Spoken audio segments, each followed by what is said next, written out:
Copy link.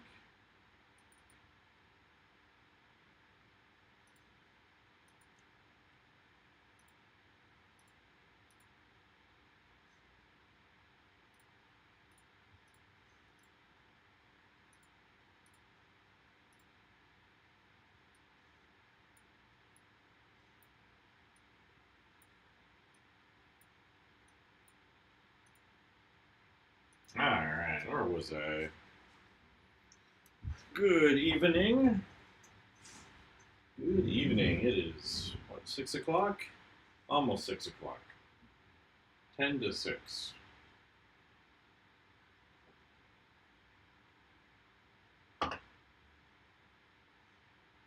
So, we're revising a little story page here. So I roughed out the first issue and I've been kind of thinking about it. So, kind of want to move this shot here to a bigger spot, and then show a couple other things, then move this page to a different spot too, and then compress a larger page down a bit.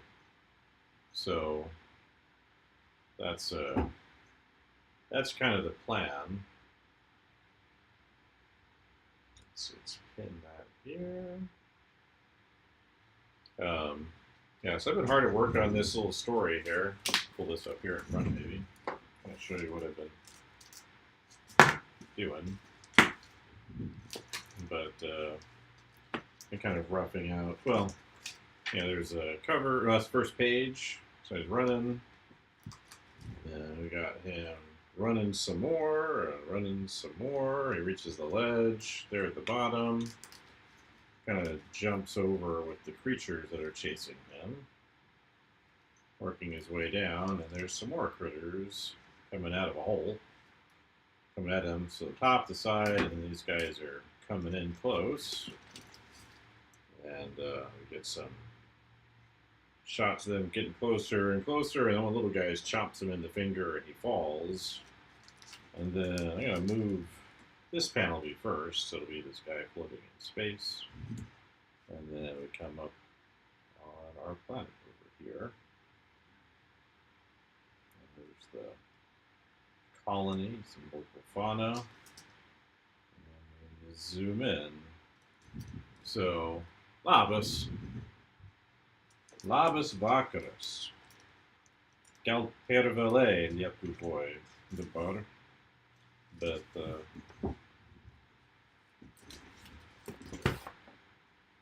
sveikas gyvas.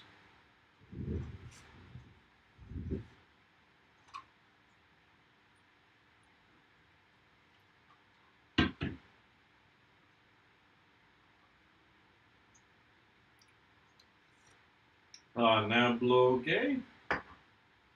Kad galvoju, kad būtų nebloga idėja piešti ant, nežinau, streamo šį vakarą.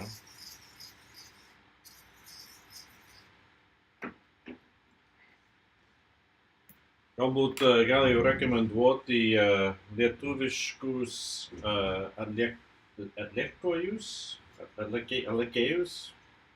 Pamiršau žodį, bet kaip Andrius Mamontovas arba naktinės personas.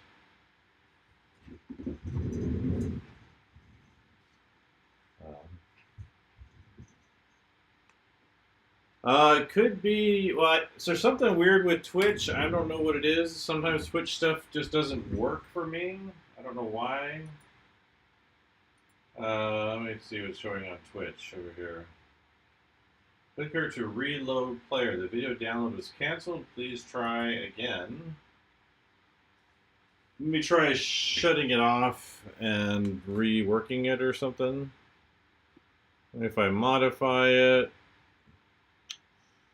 let's see, stream key, that just shows it to me.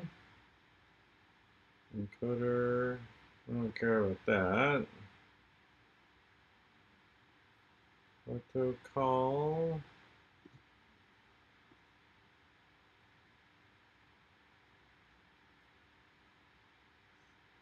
Do I need authentication? Maybe? I don't know. No, maybe. Let's see what that does. Let's say open up a browser.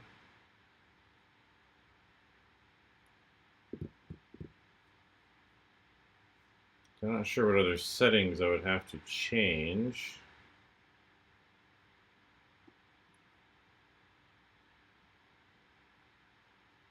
Let's see, I think you.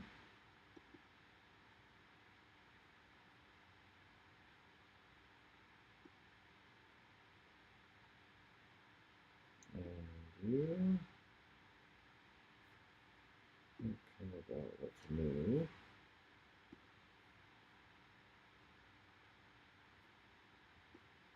Come on, wake up, computer. Let's see what it shows over here on the Twitch.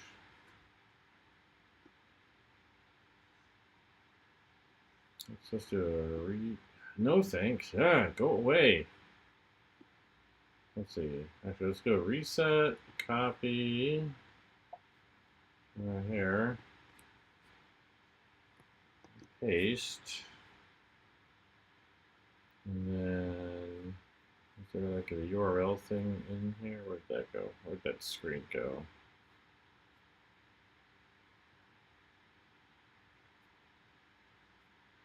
Clips, enable clips.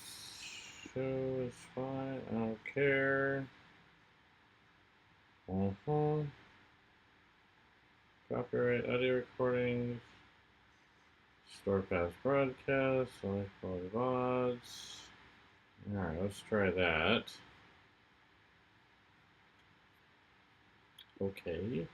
And start.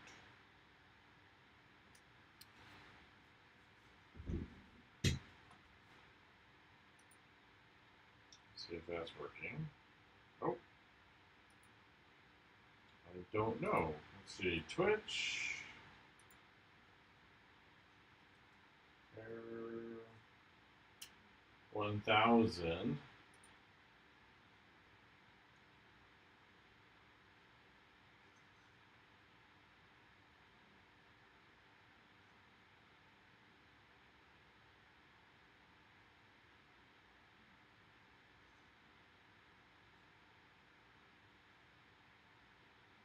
Well, it's just telling me to clear cookies. That doesn't make any sense.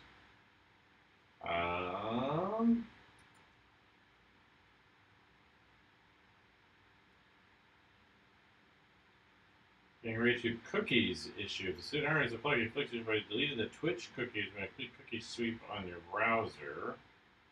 HTML playback is disabled in Chrome.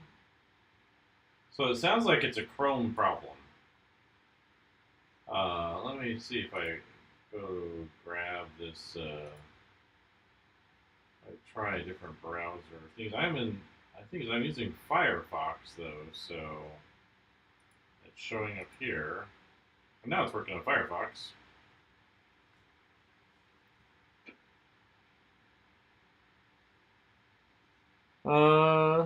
Just интерес, думаю, как слушатель yra kiti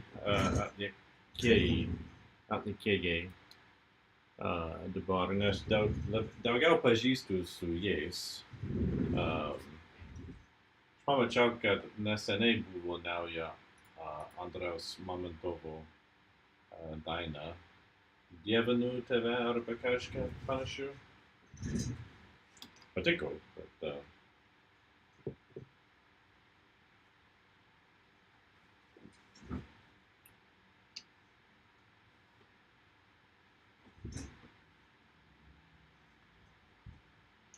alright, let's see. Maybe that one big. So kind of throw the guy up here. I can adjust that frame. And we're gonna go.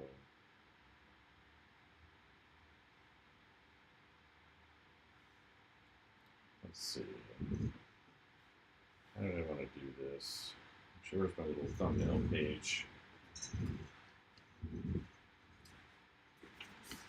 And that's blank.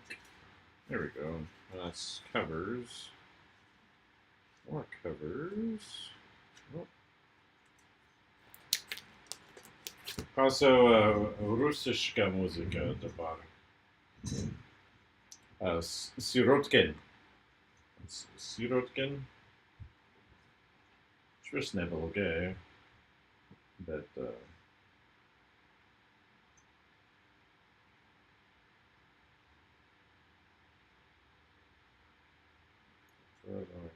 think we should switch it to him. Doing something like this.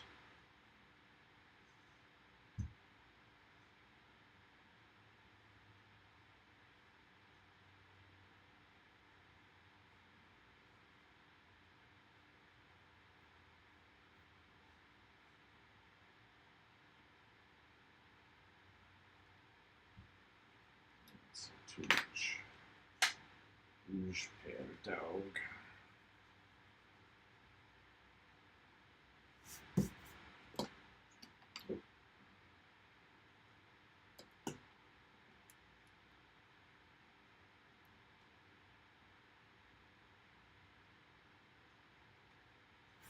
Let's see.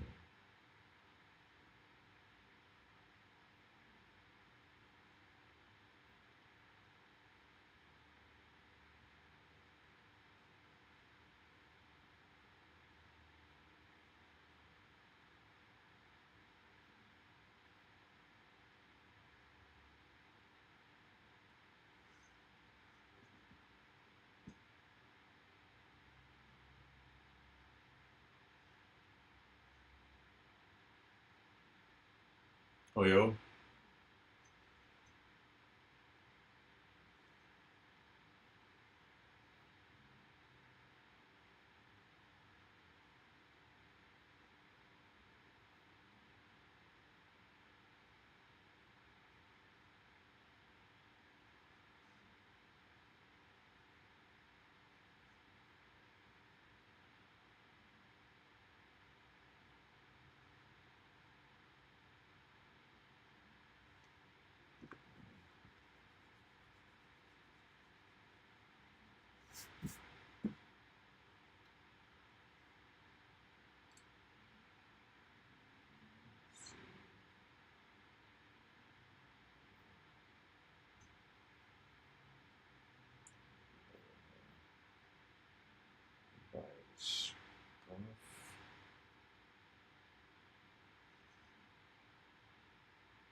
Something like that, maybe.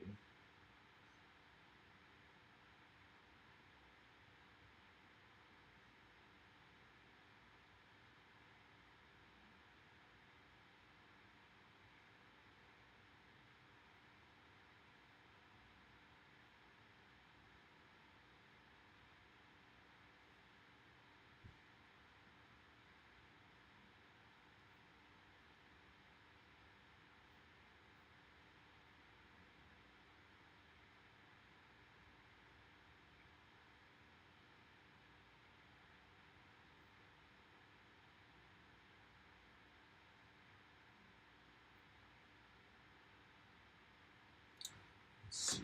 Jessica Shy.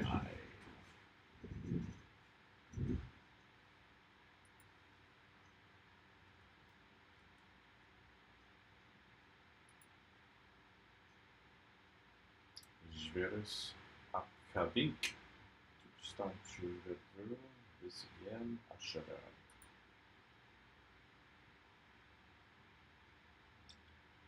Jessica Sivokaita.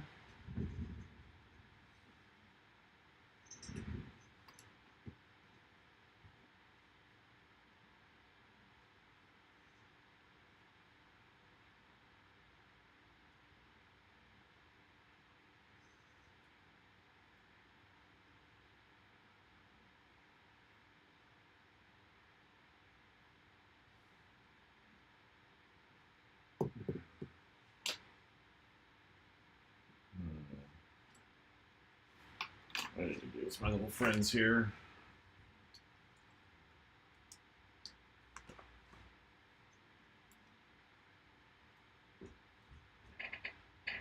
Let's see, let's get that up here. Standing. Got my little M13 figurines here. So if he's grabbing this way,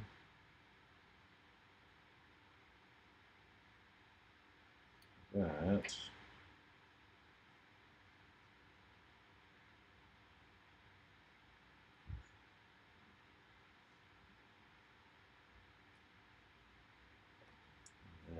Push him back.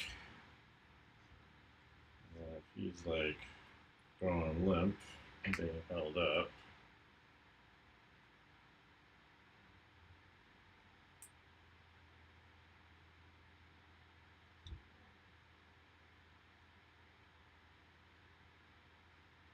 Something closer to that. Got these little posable action figures that I like quite a bit.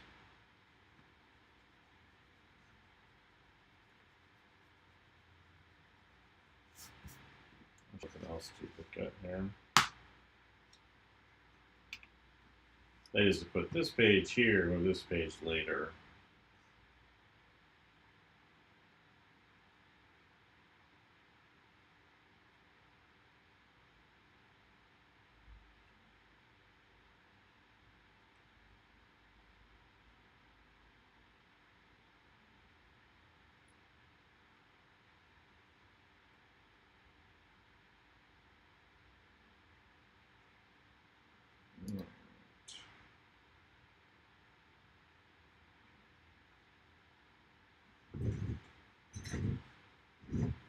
Let's see. Up, up. Turn that head.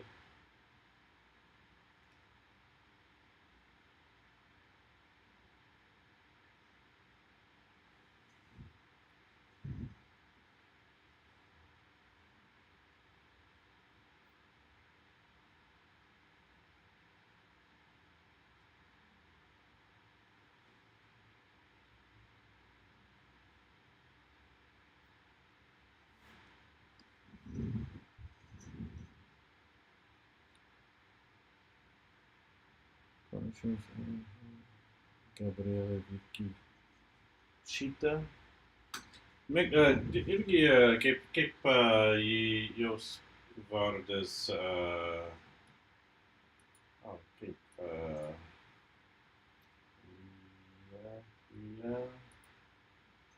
select.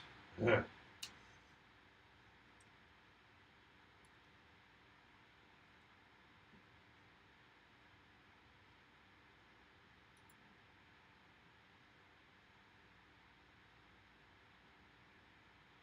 Oh, crap, what's her name? Lietuviška atlikėja, bet turi rusišką pavardę. Neprisimenu jos vardo.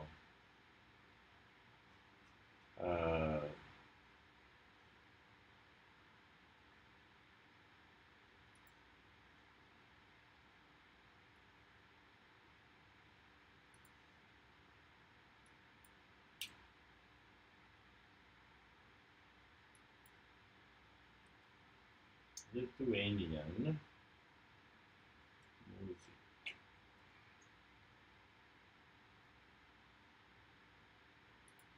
Artist, no.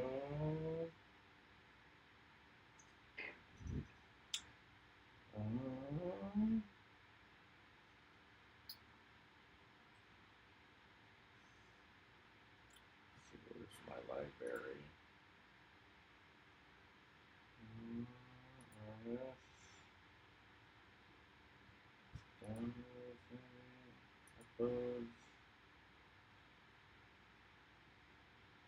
Turėtų prisiminti, bet neprisimenu.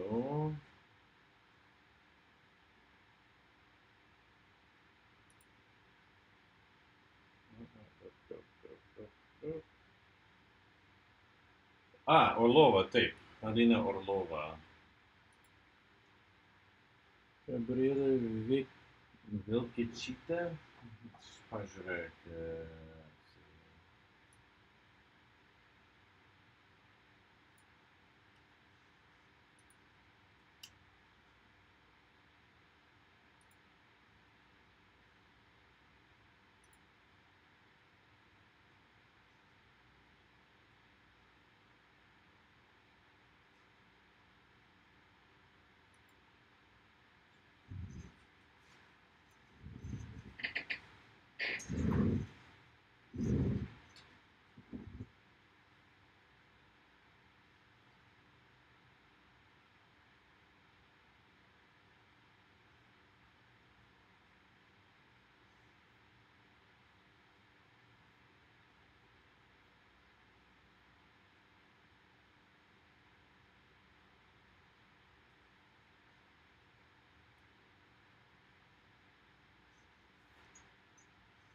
Taip, Alina Orlova.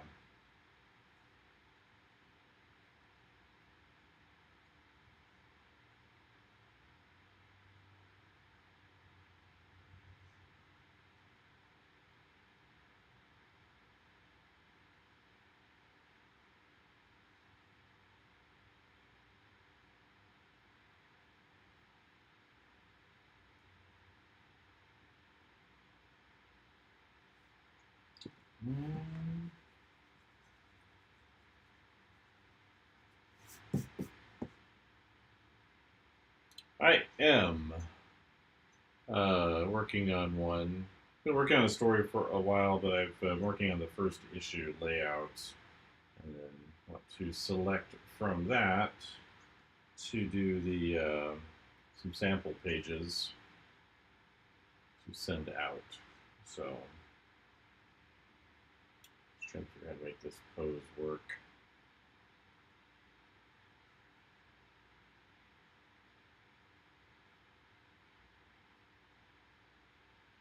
I kind of like the composition I had over here. I wanted to bring this over, so maybe I'll just do that.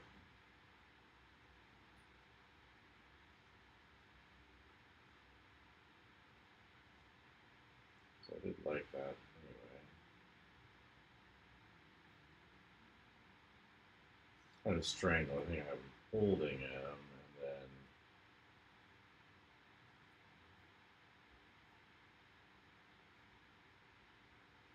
punching him instead.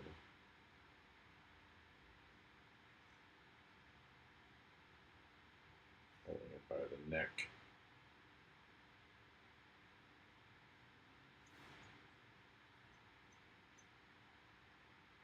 Can I send you a greeting? Hello, Yoel. I don't know what kind of greeting you're looking for, but there you go.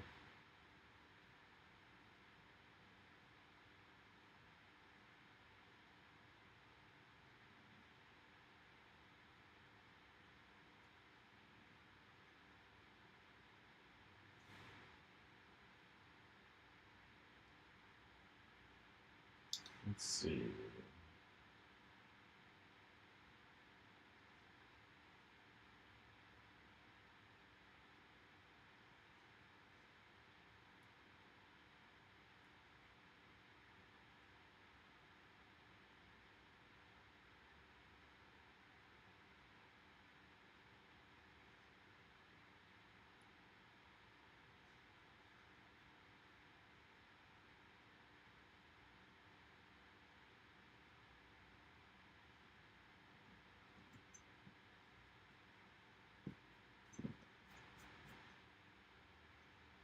Oh, Labanakti, tada.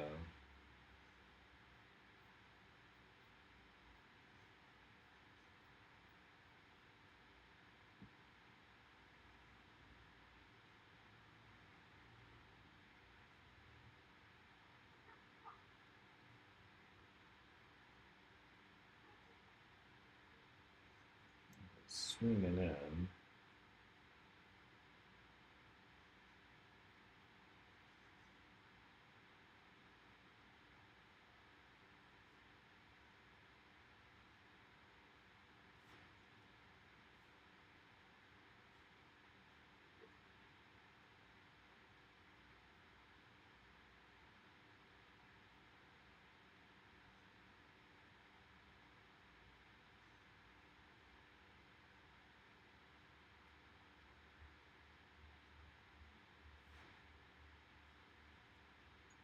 All right.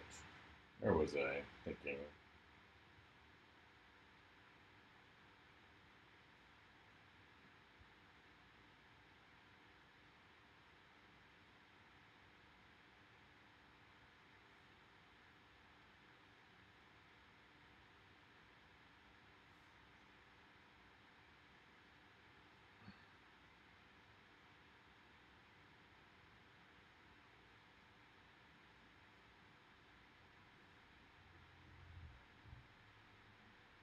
Yeah, I think this is better anyway.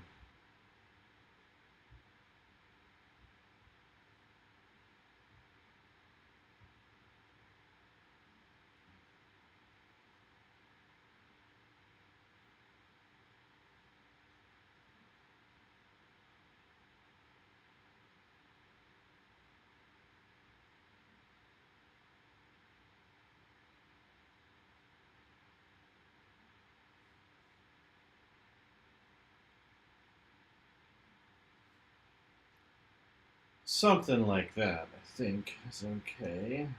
If we get a more kind of dynamic angle on things.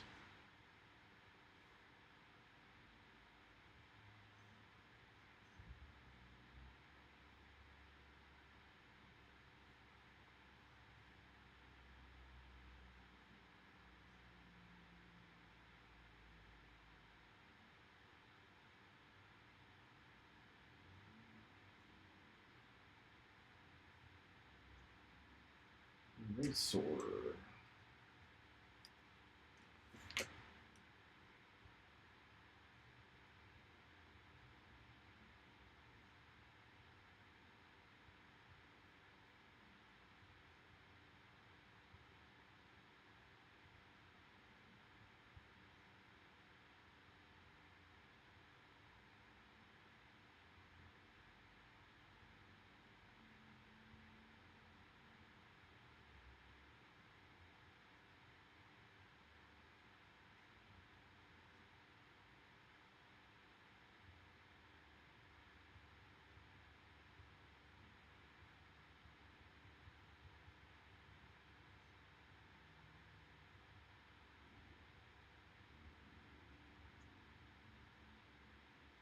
Ah, it's better. I'm trying to fill this out more. Still not great though.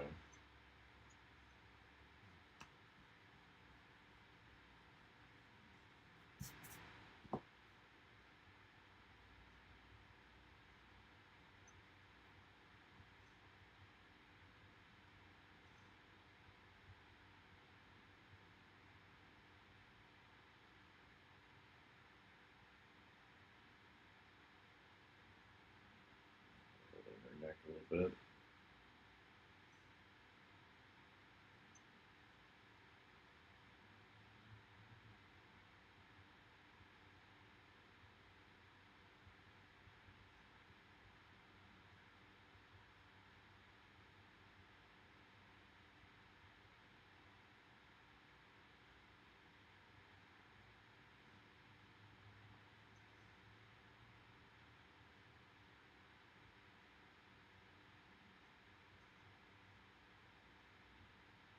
Too small.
Feels better already.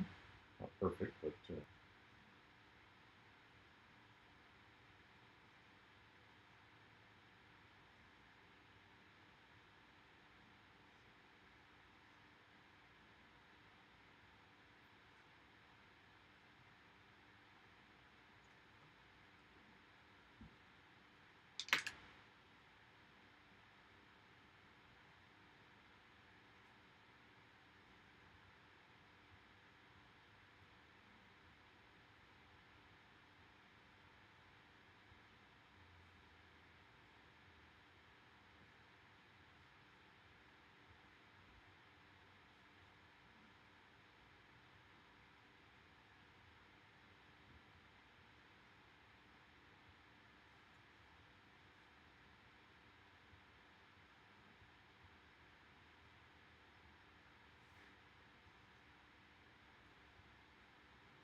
holding him there.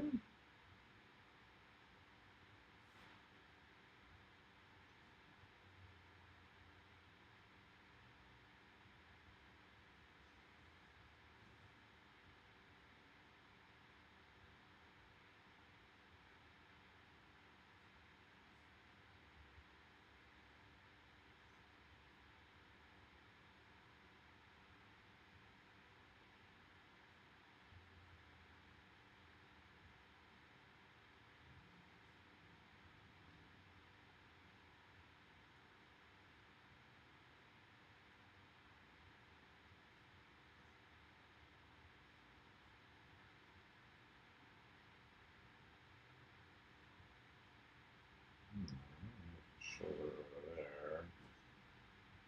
Chest there.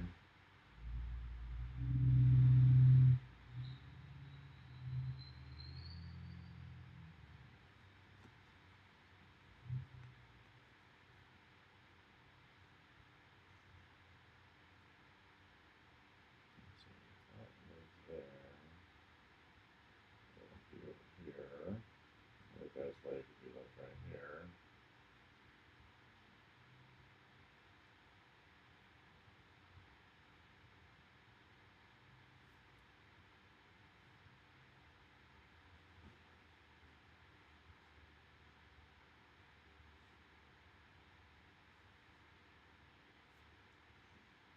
How's my mess looking?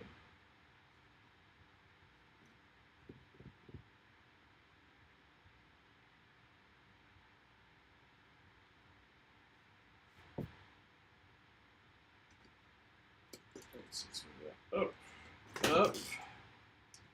These gooseneck things are like, they're good most of the time, and sometimes you're just like, I'm just not going to agree with what you're trying to do here. There we go. So I'll get up out of the way a little more.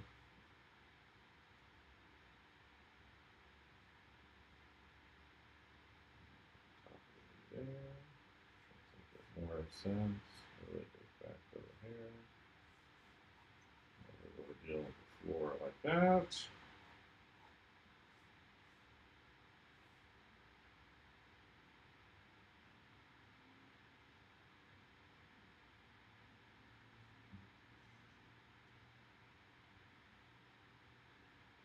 I'm going to go there.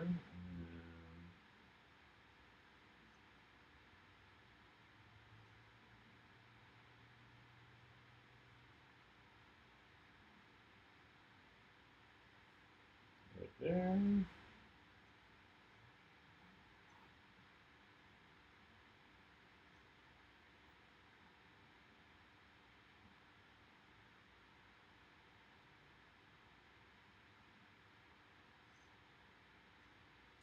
Throws him up against the wall. Just choking him out. Doing something he should not have done.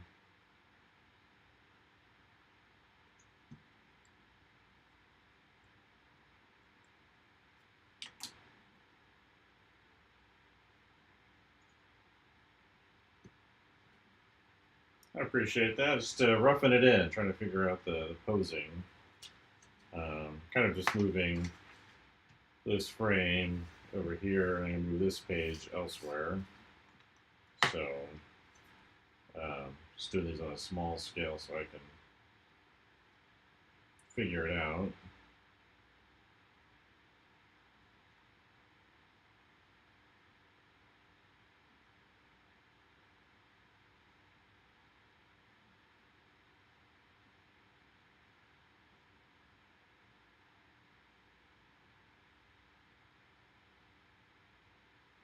And so that's what's kind of happening here.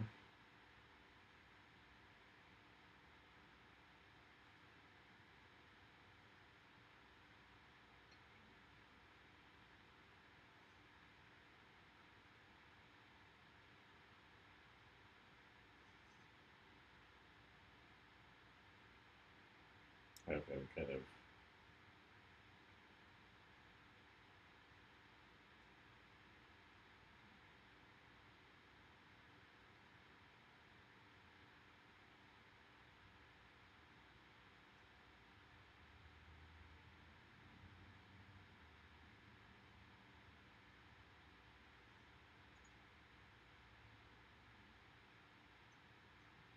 it's for a comic pitch I'm working on, so it's something I've been working on for a while, and I'm kind of trying to finalize these layouts for a first issue.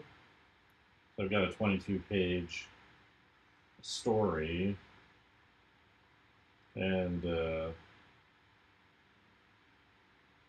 kind of already laid out.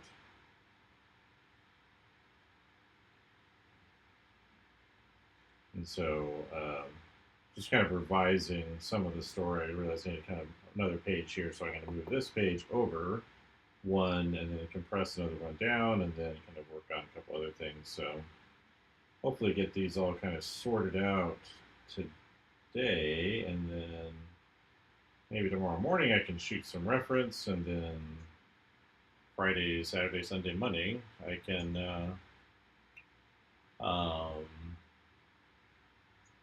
get the pages and the covers and things I want to get going.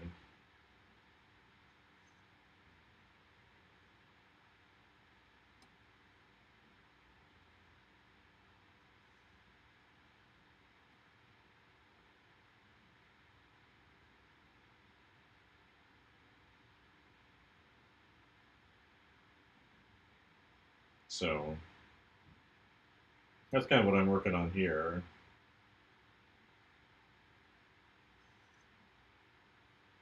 It's a story set. The story is basically art has gotten really small. Made my own little comic paper here to this. That's what I'm working on. But basically, the story is that there's humans that are living on this colony on another world, very far away from Earth, and they arrived there not through like any super fancy way. They just took a long 1,000+ years to get there in a colony group. And so this story is set 80 years after they've arrived, and the guy here, he's kind of one of the first generation of his being born on the planet. Like his dad, he may have been a kid or something when they arrived, but he's a full adult. Let's shrink that bit down. Work with that better. And they're running into problems where they have trouble kind of eating the local foods. They find a planet that's got like wildlife and plants, and the planet itself looks like a giant tangle of plants, um, but they can't really eat the plants or the wildlife there very well. It's very dangerous, and so they've made this multi-generational civilizational trek across the portion of the galaxy to come here, and there's really nothing there for them. So they're kind of surviving on the rations that are still in their colony group. Maybe they can grow some algae or something like that, but it's a real challenge. Anyway, he's part of a group that went out 30 years before, and they found one of the crashed ships from the original colony landing. There was like something happened. There was a separation, and some of the ships crashed and landed separately, and the other ships are just kind of stuck because they're out of power. They've got to where they were going, and now they've got to deal with it. And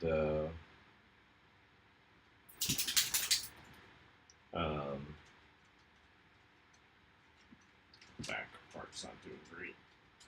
But he's part of a group that found a ship, but they ended up like losing the entire cargo that they were going to take. Something else strange happened there that he's never been quite sure of. And this is much later, and so the situation is getting worse. I'll just have him strangling her. Grabbing. She's like, no, stop.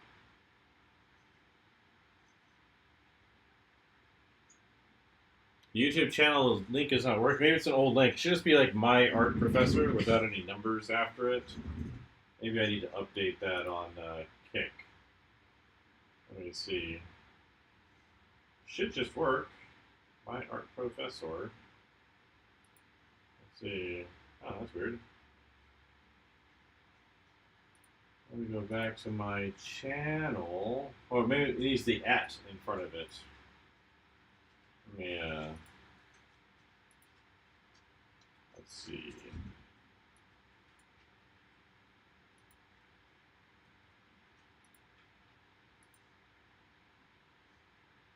Alright, I just updated it.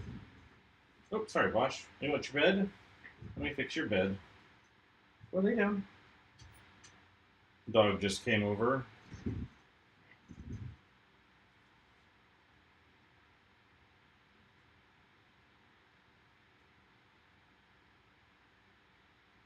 So, but anyway, he's been kind of troubled about it ever since.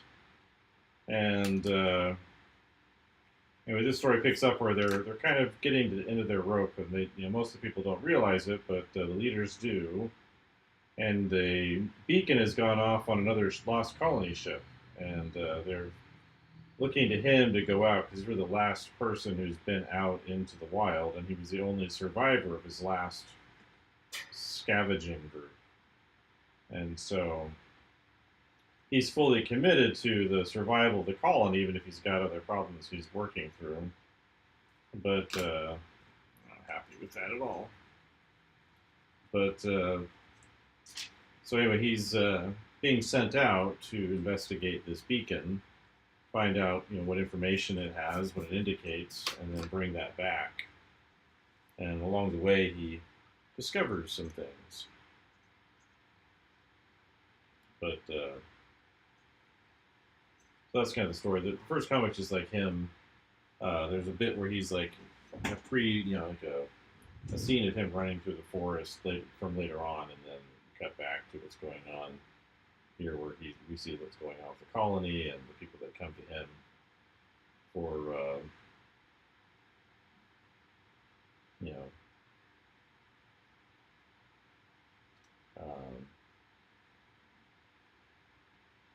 people that come to him to send him out.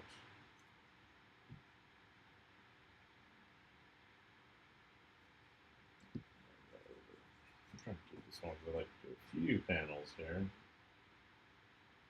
Let's see if I can put it on here.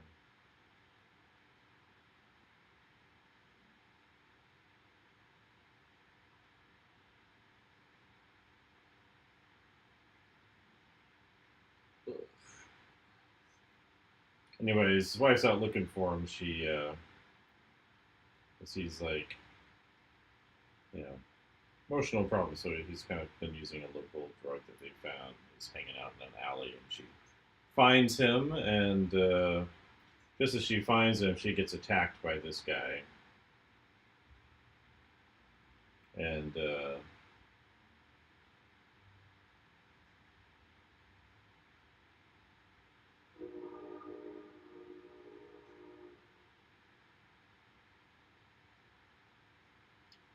so as she finds him, and then he jumps up and attacks the guy who's attacking his wife. And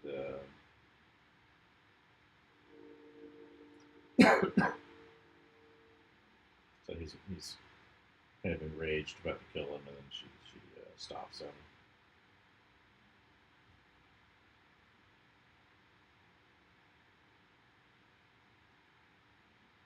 thought about doing these digitally, my iPad or something, but that's the kind of the story here. So I just wanted to update these. I feel like it's important that I show this kind of out of control response.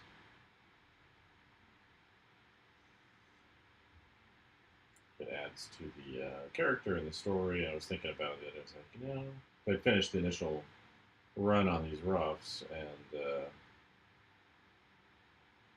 I was just, had additional thoughts. I was like, I should add this in and tweak this and move this around a bit. So I want my pitch to be as strong as I can get it.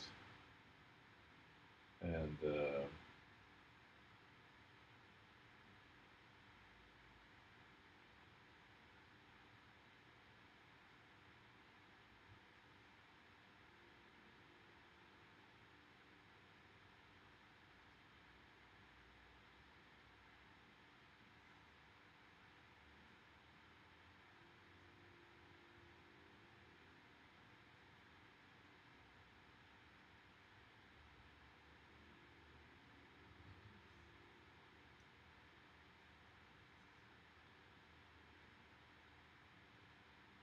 so just roughing everything in so I can get it to work for what I'm trying to do. So that's kind of the overall intent here. So I got him attacking. We get to do a shot here. It's like, her face.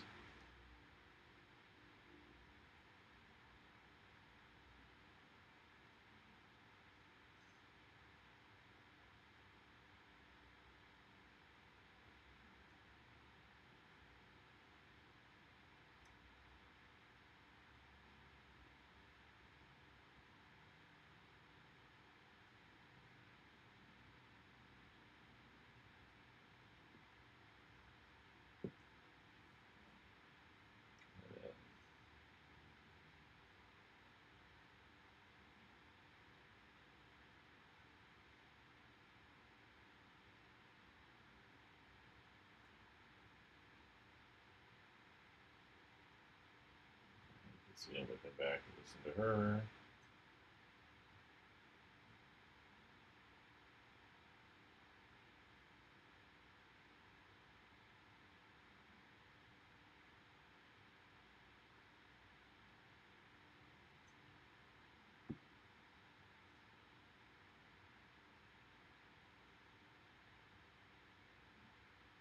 Soften that a little bit there.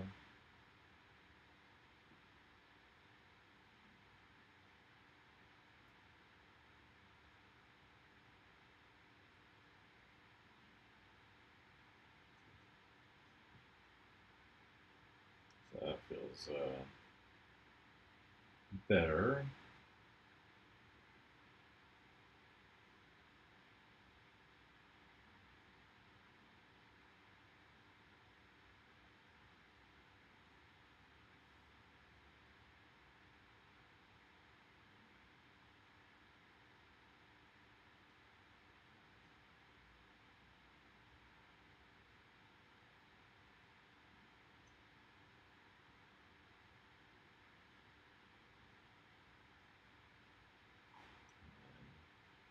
And have him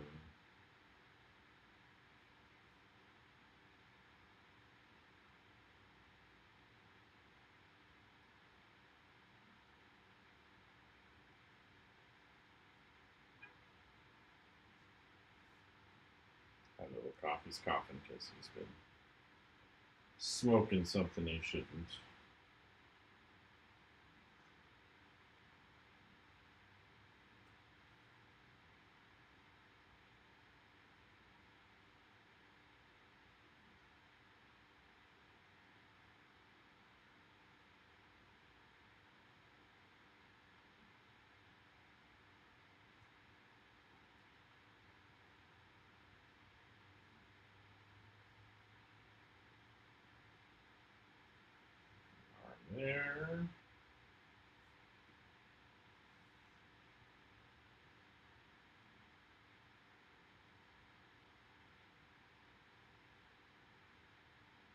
Back at it again, yeah, for sure.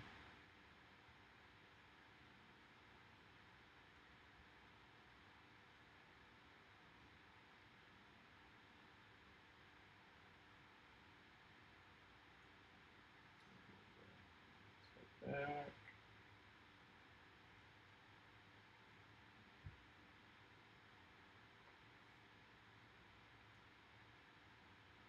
I have an F lead.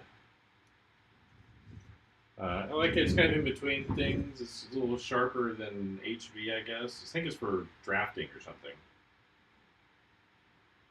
Um,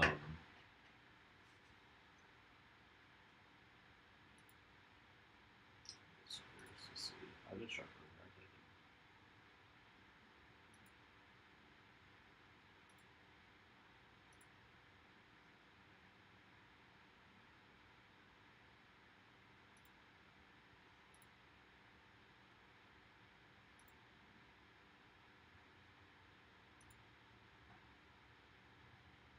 Yeah. So F. It's easy to erase, and then it's a little bit dark, but it's not too dark. Seems like to me. Um,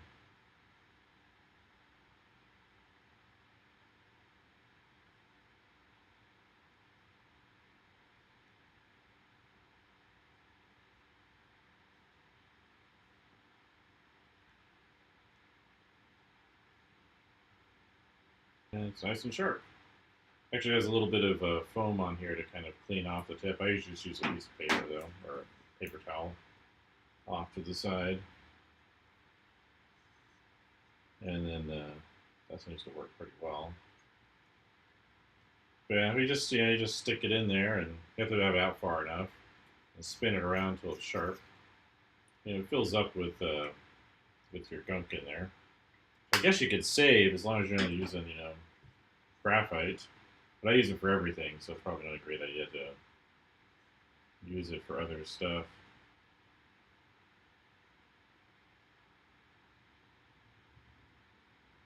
So that's what it's for. A lot of times these, if you get the Statler ones, this one doesn't have the metal tip on it, but if they have the metal tip, you can actually use the tip as a sharpener. Problem is it's really messy, so I don't generally advise that. Yeah, you just have to stick it out a little bit further and then spin it around. Usually, if it's the only reason it would break if it's like a super soft lead and you're not being careful. Like use like an 8B or a 6B or something like that. But that's what these are for. There's different brands. This is the official Statler version.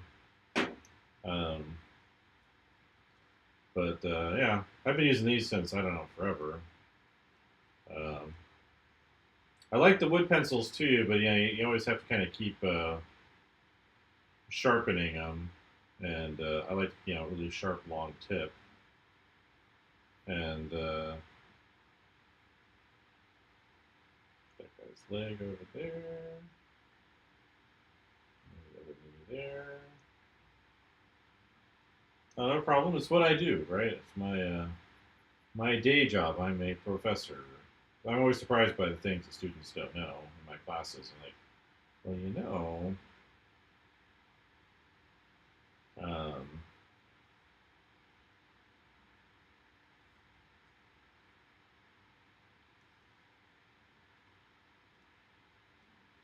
and be like, oh.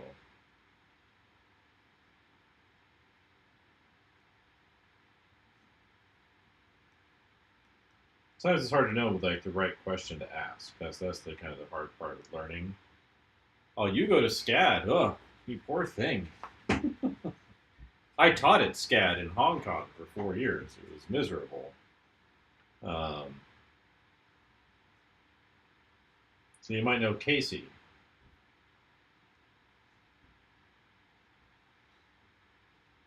If you're over in illustration. I think she's still there.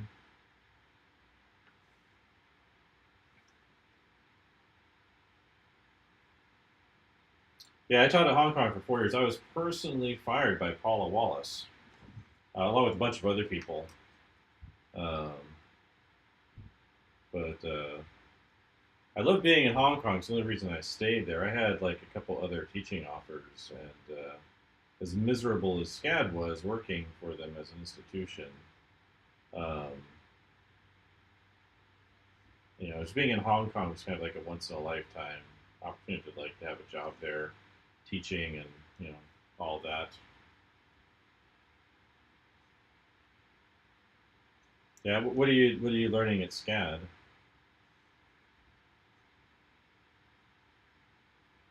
I mean, these pencil sharpeners have been around for decades. They're not new. Um, but yeah, I've been at several universities since there. It was funny. I was told that the reason I was fired was for poor quality student work. And when the person who was doing the fire, he's no longer with them either. He was commenting on some of the student work he'd seen from my classes after that, saying, "Oh no, I really like this one, and this one. Well, this was a real standout, and blah blah blah." And I'm like, I know it's all bullshit. Oh, so you do know Casey then? Um,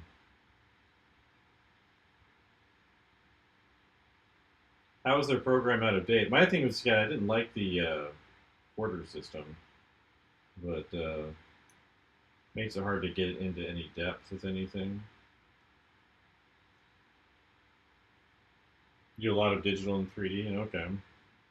I'd almost say these days with all the AI nonsense, I'd pivot to doing like traditional media. Um, yeah, it's a definitely there's a lot going on in the markets right now for sure, and it's hard to see what the impact is going to be. But I have a feeling that there's going to be a big problem. The problem with the AI thing is that nobody wants to pay for it. So I have other issues with it, of course, but the big thing is nobody's like really willing to pay. I think like Copilot. Yeah, 3D is important. It's interesting. I've been talking to this guy he's been concept artist in films and games since the '80s, and he still is. He worked on I won't out his name here, but he worked. It's like his most recent thing was Metroid game. He was the main concept artist for it, and he's done primarily 3D for a very very long time, but now he hates it. He's been working on films since the '80s with like what's his face Cameron James Cameron.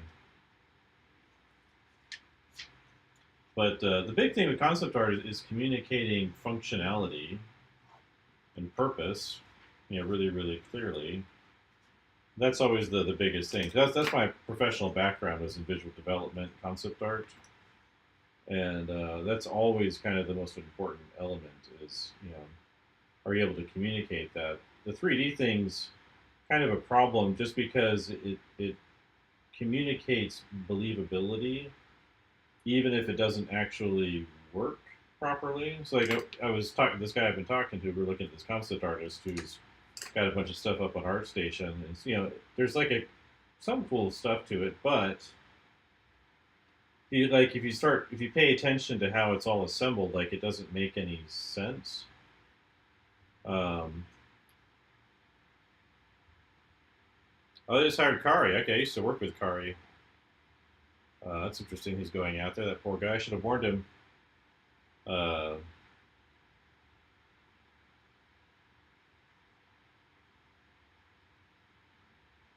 but again, the main thing is visual communication. The problem with 3D as a concept is that it looks believable, but not a lot of people understand how its functionality works. Like if they're designing a vehicle, like a car, they don't actually know how an engine works or how architecture works if they're designing buildings. Yeah, Kari was actually an art director of mine at my undergrad a long time ago.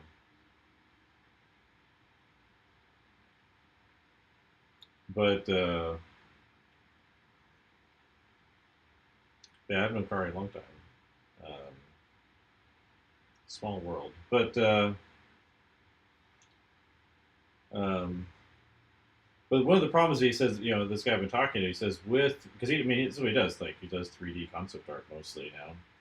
But he goes back when he was doing everything in acrylic and markers and colored pencils or pencils and things. But basically, what it is originally the concept art does is supposed to serve as reference for kind of up leveling the inspiration as you go back, as you go up the line to production. And so if you do everything with 3D renders, it kind of closes the door on inspiration.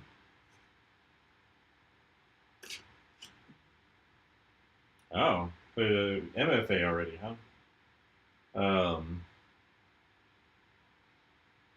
But that's one of the problems with the 3D thing is that, or even like photorealistic concept art, is instead of it kind of opening a conversation, it closes a door. And in talking to him, we've kind of come to this conclusion. That's why so much of what we see is homogenous. Because there's a lack of understanding. Oh, it's free. Well, yeah, it's not so bad. At least you're not going into debt for it, sort of, right? Well, you got to do time, but working for our genius neoconservatives and neoliberals who like foreign adventures. I come from a family of veterans. I'm not, but my father was, and my brothers are. But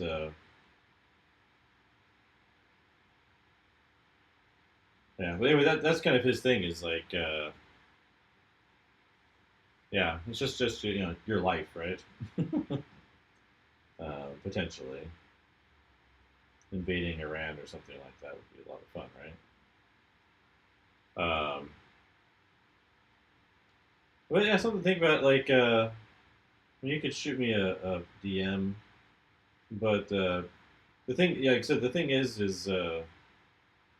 um, that's where like a lot's missing. Is like people don't understand how things work, and so if you look at like the really great concept artists from the past, most of them had some kind of degree in industrial design or product design, even.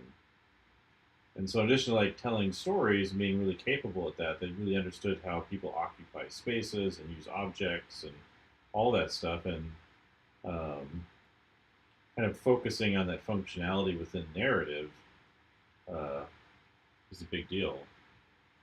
Um, but well, let's schedule time in advance. I want to work. I want to get these pages updated today.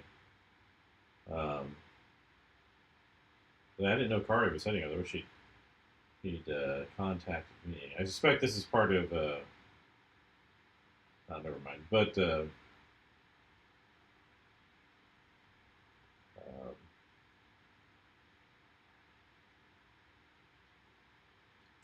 but yeah, there's a lot going on, so I can understand why someone would go there. But I just had a real miserable experience working there, and yeah, Casey tried to recruit me after I'd been fired. She did because she started there after I was long gone. But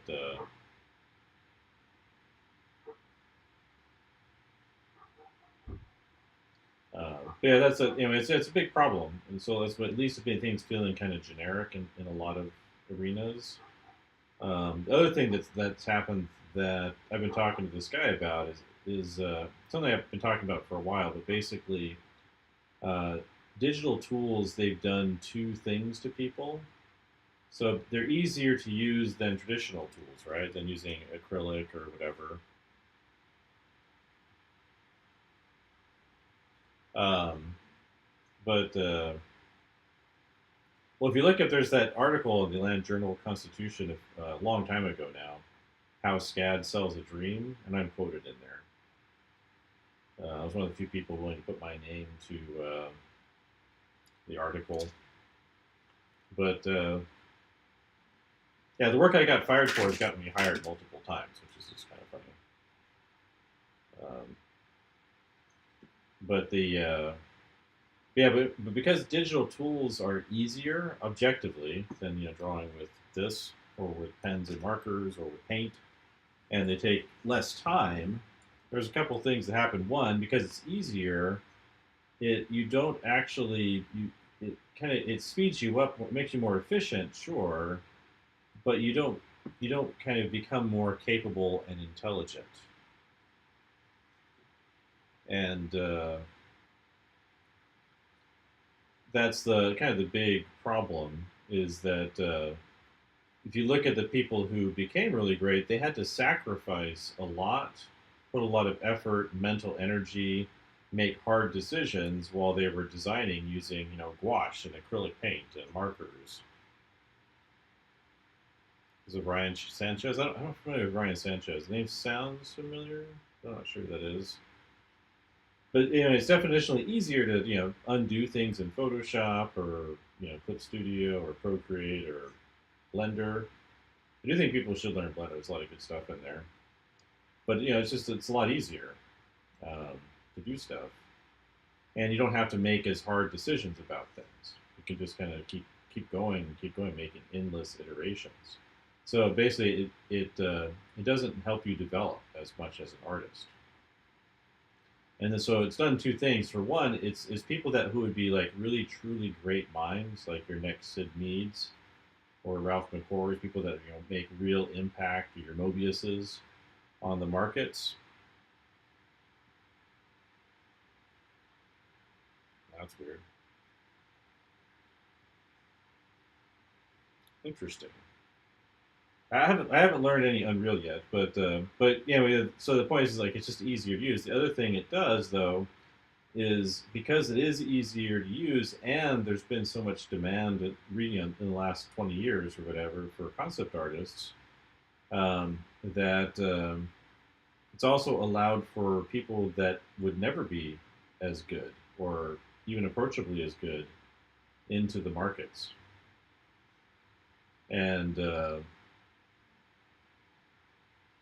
um, and so you have two things going on where the great people that could be great maybe aren't as great as they could be because they don't have to be, right? Plus, they're going to stand out in a low-level crowd anyway. And then the people who maybe shouldn't necessarily be there are being let in because there's high demand and the bar of entry is much lower. And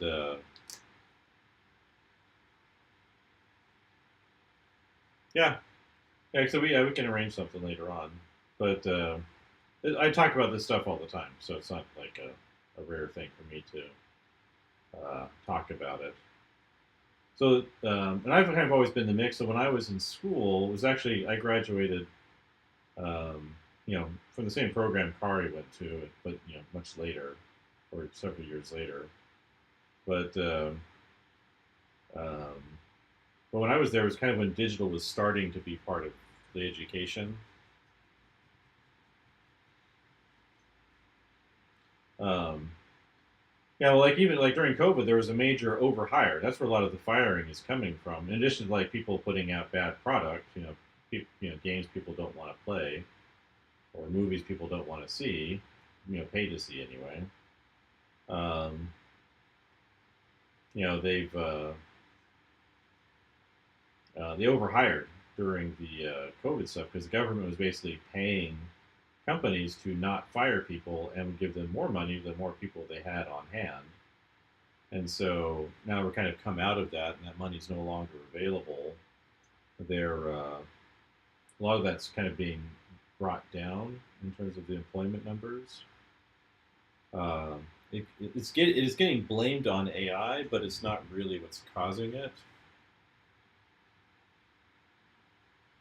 Yeah, I've heard horror stories about that where like people are like, oh, it looks good, and then they hire them and they can't do anything because you can't design with AI. It's a slot machine.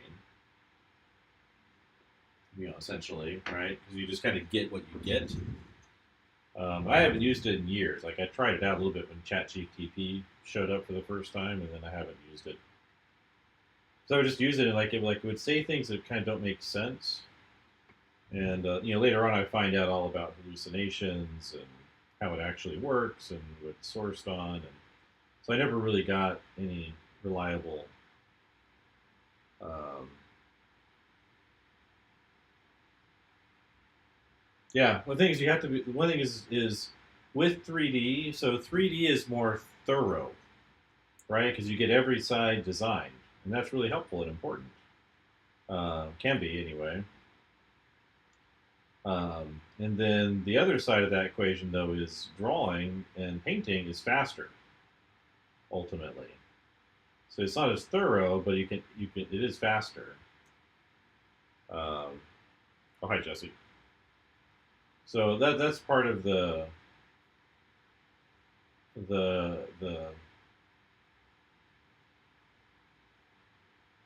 So that's only video like it's coming out of being angry.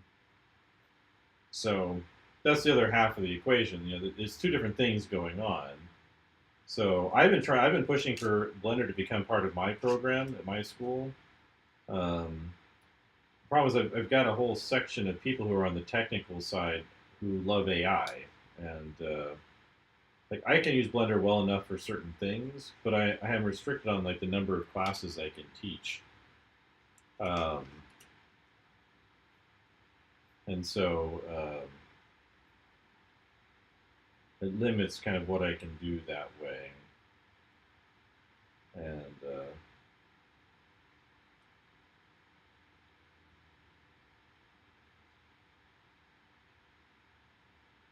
yeah, because another thing you can deal with, speaking of students, good evening, Sophia. Um, but yeah, so the other thing is like with digital, you have infinite zoom too. Yeah, I know AI is pushing. I know SCAD is pushing it overall. Um, but yeah, it's kind of pathetic, honestly, to push for AI. Um, it's like why would like if you're like it's harmful actually to the user. So there's multiple studies that are coming out that show that it causes cognitive decline. Like you're less able to do things after using it than before. And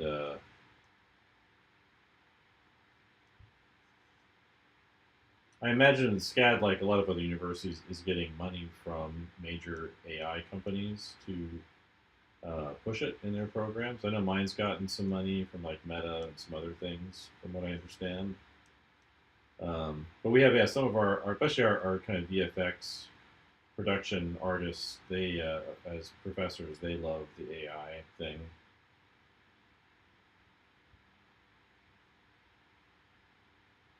Yeah, at least you're not paying for it, right? You're just getting that MFA, I guess.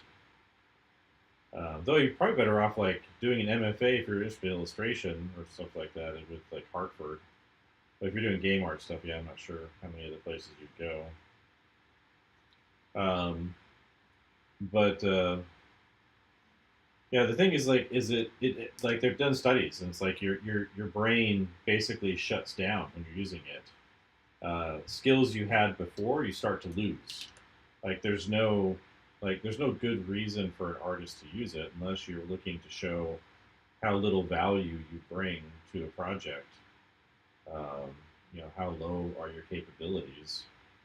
Because when people are coming to an artist, they're coming to you for your vision, for your ability to kind of take what they want to do and expand on it. I teach at Virginia Commonwealth University in Richmond. We actually have some really stellar faculty here. Some of the ones that are really well known are into the AI thing, but others are not. Like Sterling Hunley, he teaches here, and he's a really great professor. Um, well, AI is one reason I could do this on my iPad probably faster, right? I could whip out Infinite Painter, which I like a lot, and I think Kari's worked with Sean at Infinite Painter like I have in the past. But um,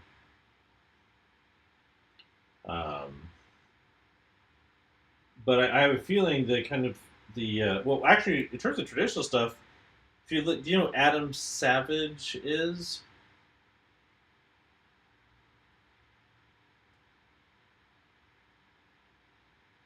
Um, all right, I'm going to stop. This is bigger stuff. Push this back, but not lose it with our kneadable eraser. Yeah, most people use Procreate. Try Infinite Painter. It's got some really interesting tools in it. Like it has like a shape drawing tool that like Procreate doesn't. So if you have your perspective grid snapping turned on, it will snap the circle into the correct ellipse, and works really really well for that. Um, so it does a lot of like unique things that Procreate doesn't do. Um, but I understand why Procreate's more popular. Like I try to show it to my students, and it's like, oh, I just use Procreate. Okay. Um, but it's a cool program. Okay, I know John J. Parks is. I know who that is. Richard Anderson sounds vaguely familiar. Um, but anyways, if you watch this Adam Savage, he used to do like miniatures and concepts and stuff for Hollywood. He later did MythBusters TV show or something like that on regular networks.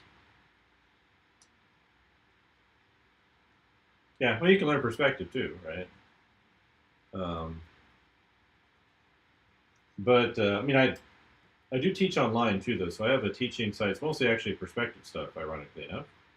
Um, like technical perspective, like how to actually measure it in perspective and use it. It's what I taught when I was at Ringling. I left that. I left Florida a couple years ago now. Come up here where we have seasons. Um, but myartprofessor.com is my teaching site. It's a subscription thing, but no Patreon. But I have this that My Art Professor site. Yeah, I mean, with Adam Savage, he did a video recently where he was talking with Doug Chang, and one of the things you've been seeing coming out of Lucasfilm is they're kind of actually going back to older filmmaking methods to a certain degree, um, where they're like doing hand painted, like physical painted um, matte paintings. So not digital, but like traditionally painted ones, like acrylic painted ones. Or they're building physical maquettes, sculpting them. Um, is it a conflict of interest? No. If I was SCAD, it might be, um, but uh, but not here. No. And it's not. The thing is, like, it'd only be a conflict of interest if it was like for another university. For here anyway. Um, so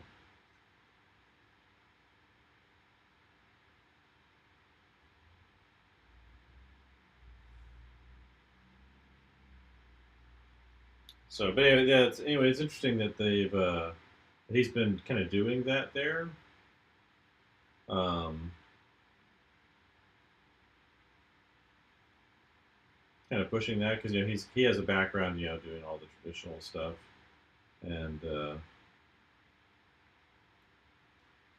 one of the things that actually I think happens that gets lost because of digital and especially because of AI is one of the big phases of creativity is called incubation, and basically it's where you've done a bunch of stuff, and well, the art world is always a small place, right? Some people forget that, but incubation is this thing where basically you need a certain amount of space between uh, where you kind of come up with your idea and you research it and you're kind of planning out ideas for it, you're thinking about it. But you need a certain amount of space where you can kind of let it sit. And that's usually where insight really happens, is that space where you let it sit for a while. And that's the incubation phase before you get into real creative insight. And so if your responses or your creations happen instantaneously and too quickly, you lose out on the potential that could be hidden there that you're unwilling to look at. and or that you're unable to come across because you haven't allowed for the time to happen. And so a lot of people think like speed of production is the fastest thing that you want to do, but in fact, it's not necessarily the best idea. Um, yeah, because all like a lot of what people say with the AI stuff is that we're going to be like the tastemakers, we're going to be the creative directors, and that's not the intent of this software at all. Software is intended to completely replace you because they don't want to need anybody. They don't want anybody saying no. They don't want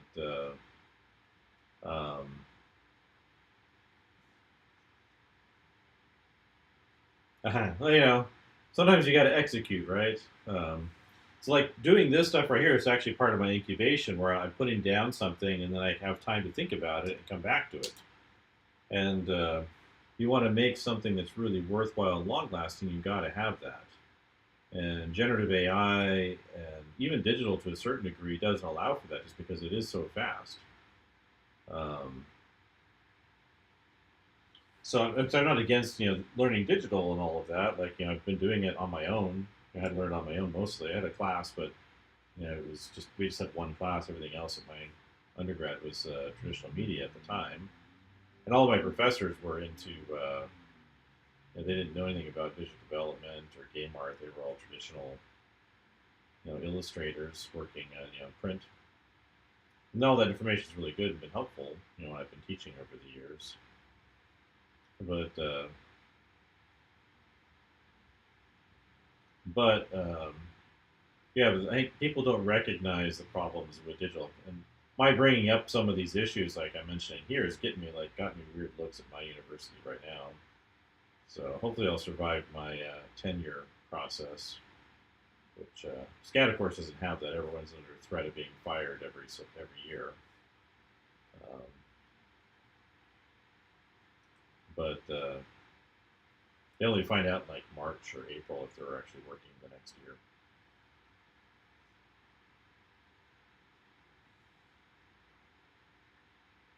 So yeah, I think any student should feel every right to refuse an assignment requiring generative AI. I think you should say, hey, that's not what I'm here for.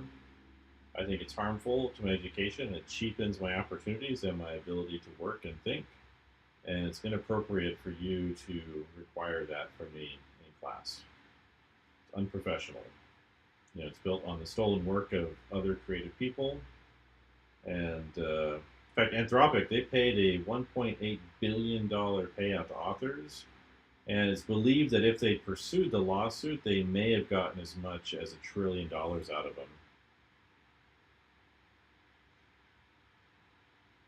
Yeah, and it's all in the name of like, well, it makes it easier for me. Like I've heard of this professor at my school. He's dropping student work into whatever chat program to give them feedback. Like he's dropping their work in there and saying, "See, this makes it better. See how much it makes it better." Which to me would just be unconscionable. I would never cross my mind to do something like that to somebody. Um,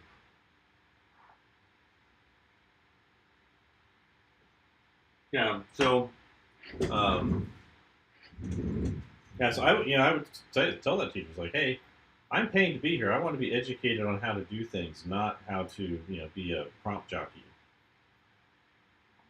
I have some debris here in the alley, including other people kind of laying around. It degrades your competency over time. There's actually studies that have shown that with like cancer doctors using it to spot cancer, like it makes them less able.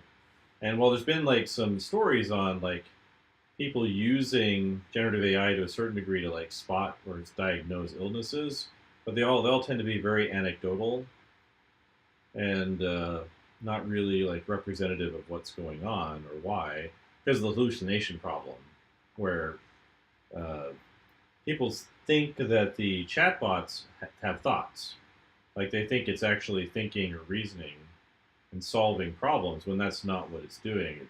What it's doing is it's a token probability matcher, but saying, hey, this thing is likely to follow this thing, And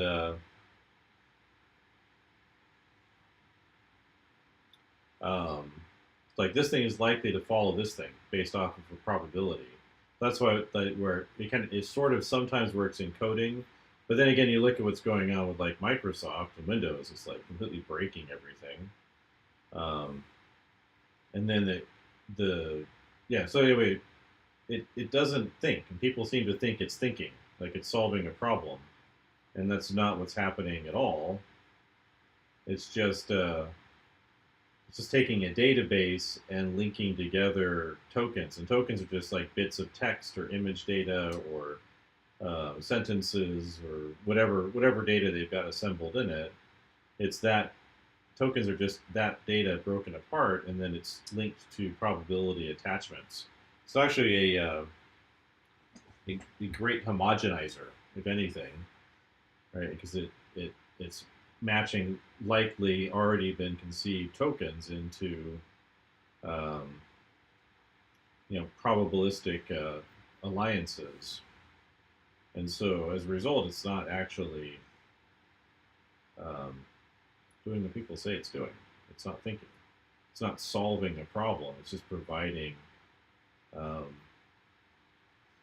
providing linked data together, whatever that may mean.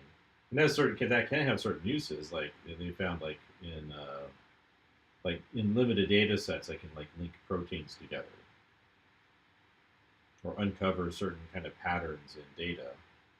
Um, but a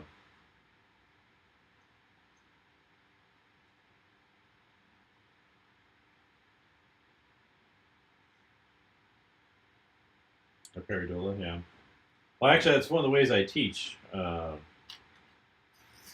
my illustration classes. Actually, have them make a blot, a notan blot field, and then they extract abstract compositions from a notan blot field, and then use that as the foundation for their compositions.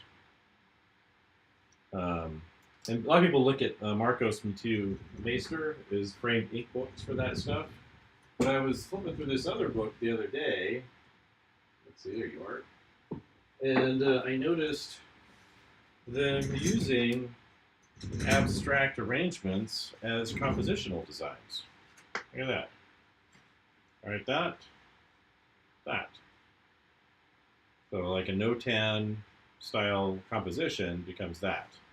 Or right here is that. It's funny how many things I've found that I've learned to teach over the years that are in this little book here, and it's super cheap. This book.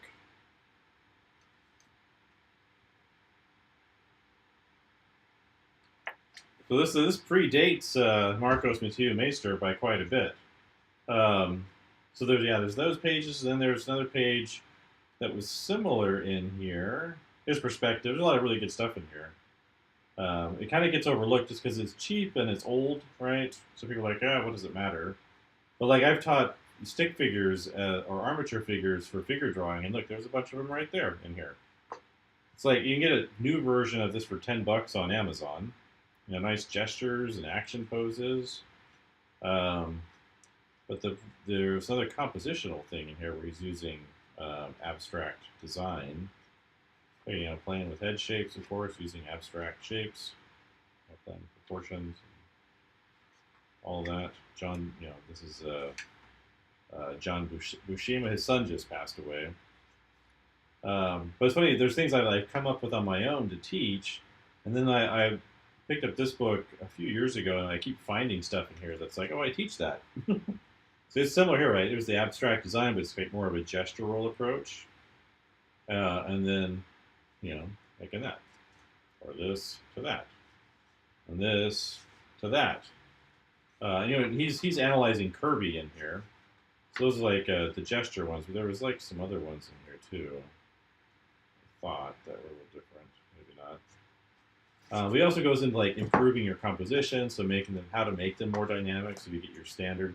What's funny is I call this the stupid version, which basically you put all of the elements you want. Let's see if I can find. There we go. like you put the elements you want onto a page. You're like, hey, I want these two arguing, right, facing off. I want them in this room, and so you just kind of put the stupid version down, and then you adjust it. And so here's what he does. So he changes their relationship here to that, and here to that, and just makes it so much better. You know, here's like a standard sketched composition, and then this is the more dynamic one, better poses, a different downshot angle. So it's just like so much in this book. So I like I do like the Marcos Matiu Meister ones too. I do need to get the newest one. I haven't picked that one up yet, um, but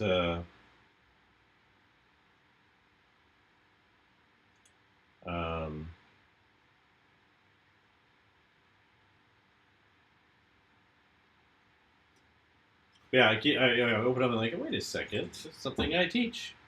I have taught for a long time, and there it is, right there, in the book. I haven't figured out what they're wearing yet, so I'll probably just leave these figures alone as this. I know what their hairs are, but well, yeah, that's part of the distraction of live streaming, right? I do know what I want to do with these, though, so that's at least something. I think that angle should be more like this for the perspective.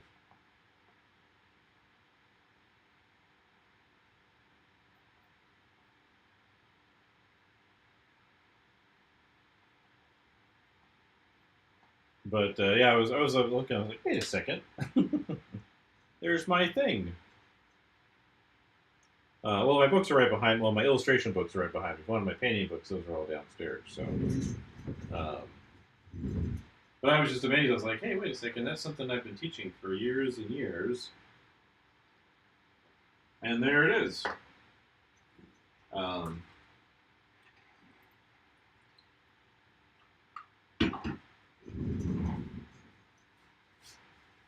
So, all right, but that's definitely this page. So now he's going to get up. This will be the next page, so I don't have to actually redo this one. So, let's get it. It's organized. Let's get a metal group. Slim this off. I don't need these to be perfect, right? These are just for my to help me. Let's see, where's the knife? Just planning out the general compositions and storytelling, but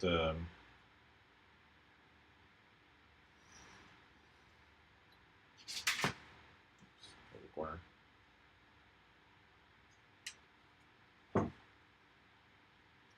So that's yeah.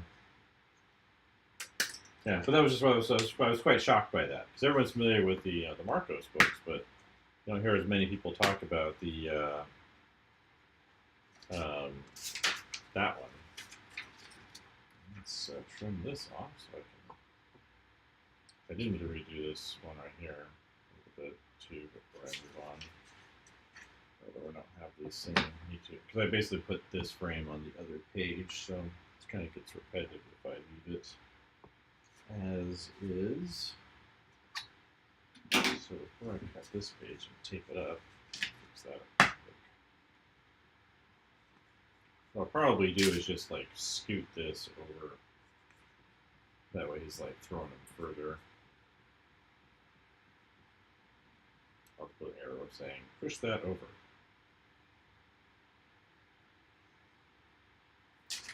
Oops. I made my own comic paper too, but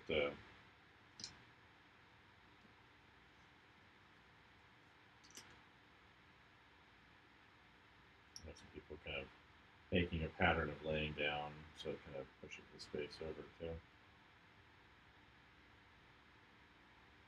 This can lead up to the next page. Stuff on the wall or whatever, and just move that over there. Indicate where that's going to go. So this just kind of all gets pushed over, over too. Like that. All right. And then we can cut this and tape it up to the other page. But yeah, the AI thing's kind of made me like not want to do digital as much. Like I used to, really enjoy working on my iPad a lot. There's some apps there I'd like to play around with. But I also look at it like, it's just harder and harder for me to look at the computer while I'm working. I'm going to color it on the iPad probably using Infinite Painter. They have this kind of lasso fill tool. You can actually get the lasso fill tool in Photoshop. There's a guy who made a free version. I'm going to be chopping up these pages. This is going to be page 13 and 14. Here before I forget. So we do 13 to 14. 1. Reach. Pitch. My name. But yeah, but I really see people like using AI as just harming themselves. And if your whole point in doing art is to be efficient, then you might be in the wrong profession, right? Like, if that's your primary concern, is being efficient so you can be like a good money maker or whatever. Like you should go make widgets or something. Don't be an artist. Like there's much easier ways of making a living. Um,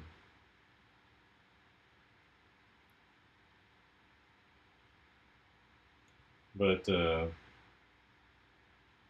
yeah, the way I have my students do it, I have them make what I call a notan blot field. And you can do it different ways. One is just like a general way, but or black and white way.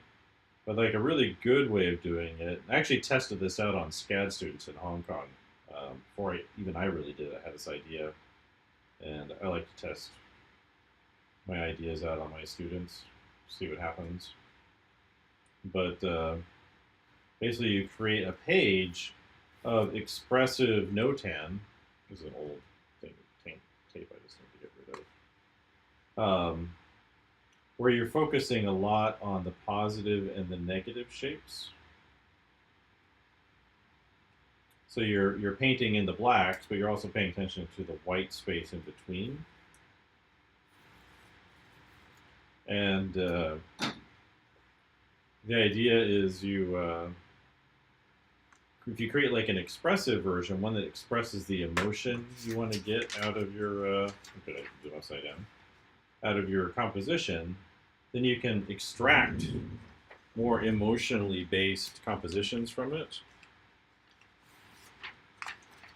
All right, this page needs to get chopped up and added to the other one. So actually, I think I just have a. Let's see what's behind me over here. So I think I have those stacked up somewhere. Yeah, here's an extractor. We just need a page of notan blots. Oh, how about up here?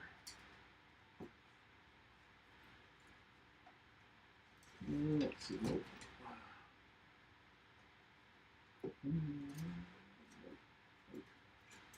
There it is.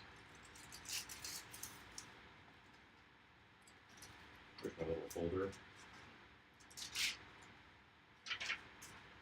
So here's a notan blot field. I tried doing like multiple colors, like black, white, and a middle value version. So they look like that. And then let's see, here's a sample page of extractions. And then here's an extractor.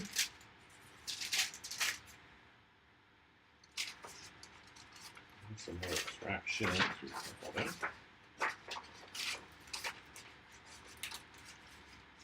That should be good enough.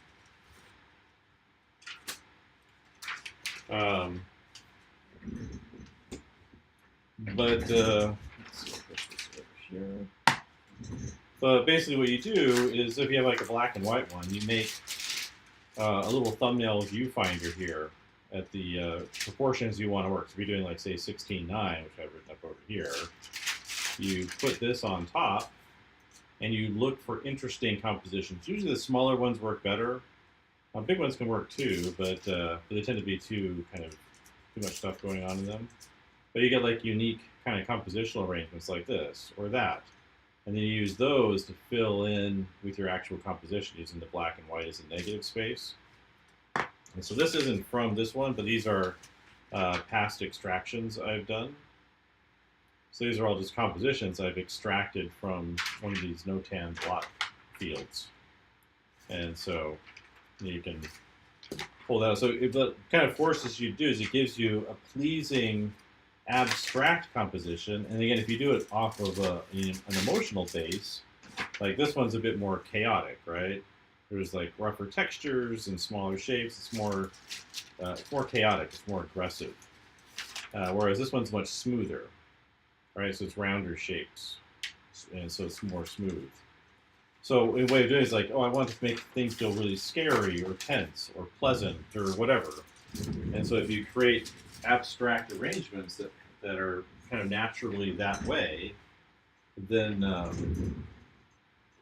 you can do that more easily. So this one's going to go here.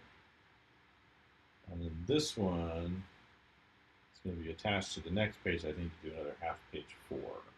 That's what's going on here. I've got these notes here, but we'll keep those. So, but that's something I teach in my classes. I think sometimes I think it's a little bit too advanced for students, but I think it's also important to get them to really start thinking that way as soon as possible.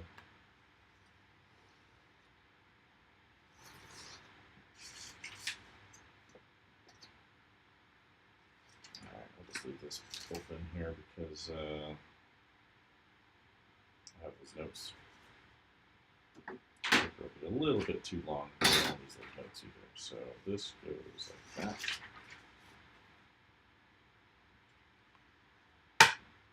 So this would be a lot easier digital, but you know. But anyway, that's something I teach. Actually, I have on my website a couple examples where I actually use the same notan composition for 2 images, but one uses I reversed the positive-negative space relationship in them. I did it kind of as a little test demo thing on myself, just to try it out. So, you know, yeah. One of the reasons that SCAD is probably pushing AI in their classes is they're obsessed with appearances. So if they can have work that they feel like is looks more complete or more professional-ish, they're going to push AI really hard. That's who they are. So if they don't, actually, I should trim this one off over here first before I do that. Try that again, so I can shorten the paper a little bit. Oops.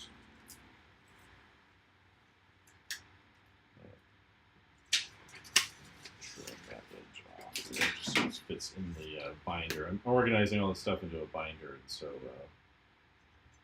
I like it to fit inside the pages. That's one of the reasons why they're pushing. They're pushing because they feel like it'll make them look better. But here's the thing: if you go to the Society of Illustrators Student Scholarship Competition, one of the rules on the competition, guess what it says? No AI. So if SCAD is getting infamous for using AI in their program, that could affect their students' abilities to win, probably the most important illustration competition and be members of that professional organization. That's like significant reputational harm to students and the program at SCAD.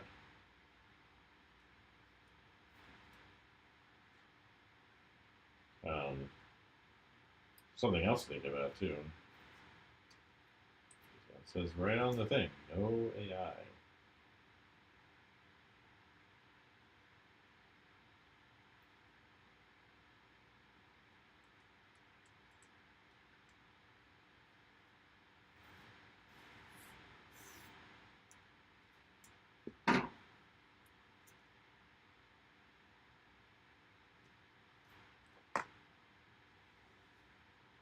There we go. That fits better. Alright, I can put that in the book.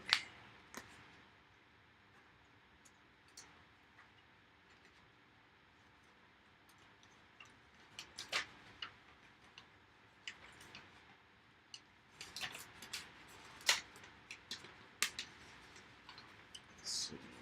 Slide that in. Yeah, but I do think like there was a Japanese studio that was in the news a while ago. They were actually requiring applicants do a drawing test now, like a live in-person drawing test, because they've been getting so much AI slop. I forget the name of the studio, but you're probably going to see that more and more often. Where it's like, you got to do a live drawing in front of us test to prove that you actually know how to draw and think visually. Alright, so this is the page that needs to be compressed in. Like, I like all the panels, but we're going to put this onto a new half page. So this will go here, and then next to it will go another set of pages, like that. I think I might just get a piece of paper that's the other half, just so it'll make more sense. And this one I could probably just tape onto the sheet here, just so it's stuck on here. But yeah, well, I mean, like historically, they would have people do art tests, right? Some people got upset about this. I think maybe some of the art tests went too far or something. But the idea with it is they want to see how you solve a problem, and using AI doesn't really solve problems. That's the job of the concept artist, is to solve problems. Not to be an artist. It's not to be clever, or cutesy with your work. You're there to solve things. Make things possible for the people you're working for. That'll go there.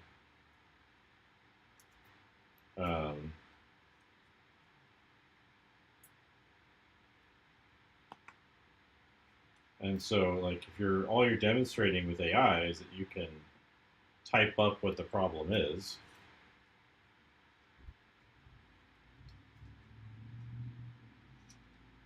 Yeah, but it's frustrating, right?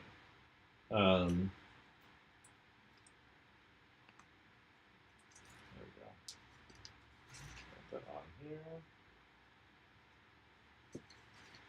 One thing, I don't know about SCAD students, but I know, like, among my students, something like 90-odd% of them don't want anything to do with AI. Like, they don't want it in their program. They don't want it being taught. They don't want to use it. They have no interest in it. They don't like it. Et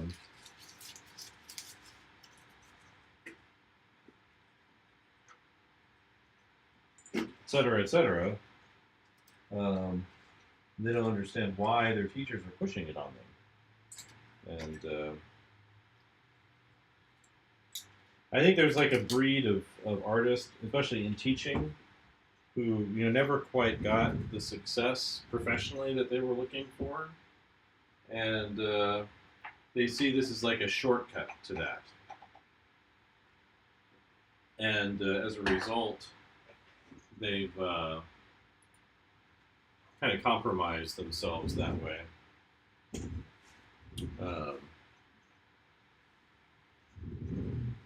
So, all right, now to get this other page up here onto here, it shouldn't be that hard, just have to press certain elements down. But yeah, so for me, it's just like my thing before was like, well, I don't understand why you're into this or why you like this, and now I'm starting to be worried that I do understand why. Um, so I look at the kind of artists that are pushing it, and I kind of look and I'm like, well, maybe it's because you don't actually like being an artist. You like being seen as being an artist. And that's just not quite the same thing. So if I put these two panels here, and then instead of this one being narrow and her going off, we could just shrink this one down. And then we could zoom in here on him. So I think that would work. So basically what's happening in the scene is a couple of the colonial leaders are at his house. They've made themselves at home. Very rude, right? And so these are inviting them into their home to have a conversation. So here they're having the conversation. They're talking about what they want him to do. And so I did a two-page right here, where it's kind of all linked together, where she's like, what? You want him to do what? And he's like, exactly. That's what we need his help with. And he's like thinking about it real serious and not happy. And so this is a moment later. They're on their way out. He's watching her. She's not looking at him. And then she's got a bag here. She's about to go out and get some their rations. So I was trying to figure out how to fit all this in. So I was like, oh, if I just compress this down, because this shot and the prior ones are a little bit redundant. So I might even change this one up or the one before up a little bit, just because it feels somewhat redundant. But maybe push him backwards into the house to have him bring them in, something like that.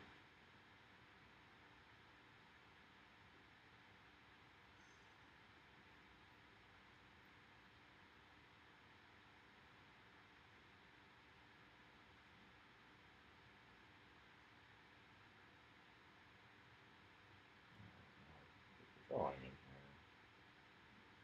But yeah, anyway, this whole thing actually came out of me working on a concept project that started when I was still in Florida at Ringling. I was doing these sketches, these really kind of multicolor ink sketches of a world where people are kind of using the local flora as like their tech, kind of like plant punk.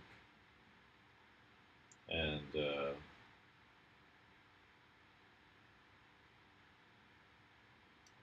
past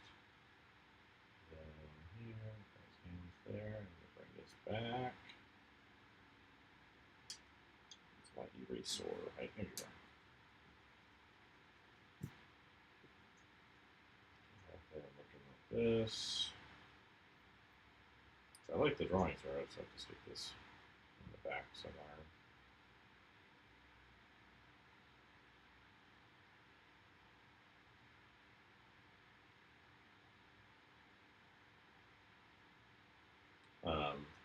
But I think that's part of it is where you've got people who have maybe worked for others only their entire life and never really kind of produced the project that they wanted to do. They got stuck, doing other people's work.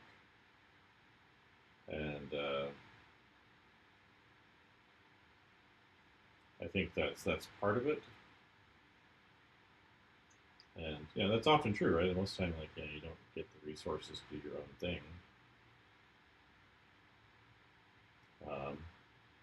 So I think that's a big part of the reason why they push it is they don't have their own vision, and they've never really taken the time or the effort to really execute on their own thing.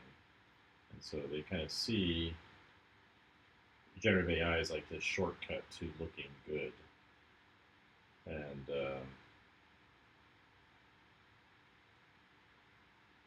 I think that's part of the background psychology of it. And you get a lot of that with art professors. I've taught at 7 schools, and there's a lot of frustrated artists that are teaching at schools that feel like what they're doing at the university is kind of beneath them, that they should be more influential or out there doing things that they're not doing, or people should respect them more. And I think that's one of the big kind of subconscious influences of it. So for me, what's actually done is made me think, hey, maybe I need to execute on this project. But so this one grew out of me working on like this concept portfolio skills update. I was doing these sketches, and then I was starting to build some concept art pieces for it, and some things I wanted to end up improving. So I came to the school, I realized I hadn't done that much character and especially expressive, imaginative work with human design and characters and expression. And so I spent actually a huge chunk of time during my first year and a half just like practicing drawing character expressions, and it's so much better than it was. Oh, we got ourselves a bot over on Twitch. To delete. Um,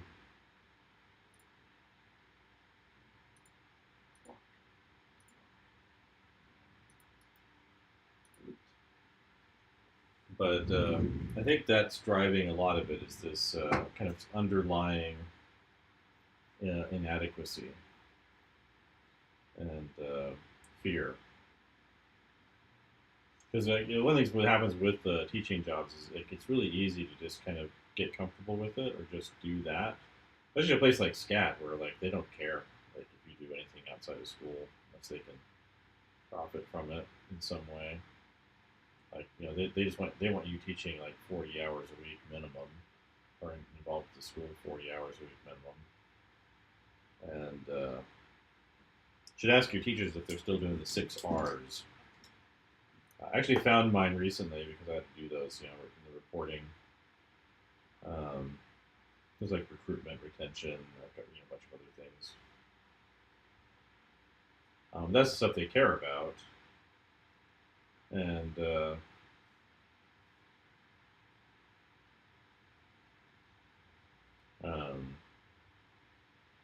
and so it gets really frustrating at SCAD because you just don't have time to do outside work very often.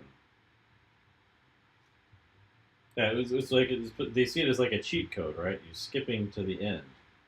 You're you're arriving at your destination before you've even had a thought. Isn't that magical? Isn't that wonderful? Um, I can see the attraction of that, right?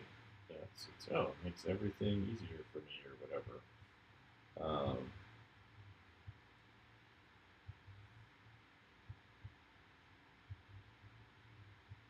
Yeah. And I've spotted like people I've respected on Instagram and other places using AI.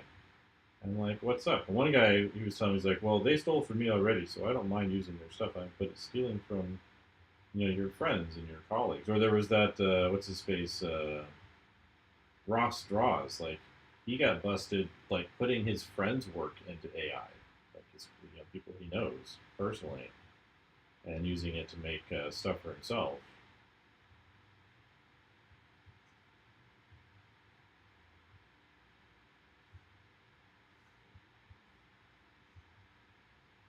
Um, or there's a number of these YouTubers that like I think Adam Duff. That guy always creeps me out anyway, but he was trying to defend that and talking about, well, maybe AI is not so bad, blah blah blah blah blah. I'm like, maybe it's worse.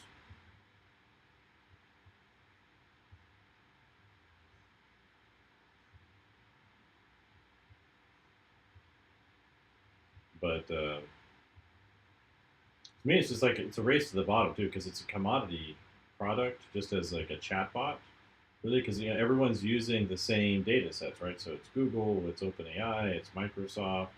They're all Anthropic. They're all using whatever they can scrape off the internet. So they all have like the same stuff, and then basically their programs really do the same thing. It's like Adobe. They've been aggressively adding in every single image generator they can into Photoshop and Firefly, etc. even though they bragged about their Firefly being the only one that was ethically trained, they've been adding in all the other ones lately. Um, because apparently Firefly isn't great. I've never tried it, but it's not great, from what I understand. Um,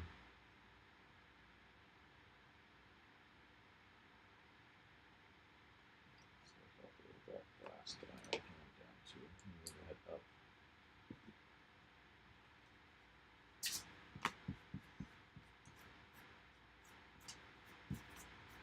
But it's a race to the bottom. So it's like because your work is no different than anybody else's. That's what definition is in a commodity, right? So like oil, like gasoline is a commodity. Like it doesn't matter if you buy your gas from Exxon or from Shell or Costco, right? You're effectively getting the same gas, or like oranges, right? For the most part, like oranges are all the same, unless you get like organic or cage-free oranges or whatever. Um, um, you're just dealing with a commodity at that point, and so that's literally like where prices collapse on themselves because nobody has like a unique selling position, unique USP, and so as a result, you just have work really that quite literally has no value at all, and that's true of all these image generators, the people using them. All they're demonstrating is that they're engaged in a commodity market, which literally means like what they're doing is just like it's based on the lowest price that you can get. All right, well have a good one. Yeah, let me know. Um,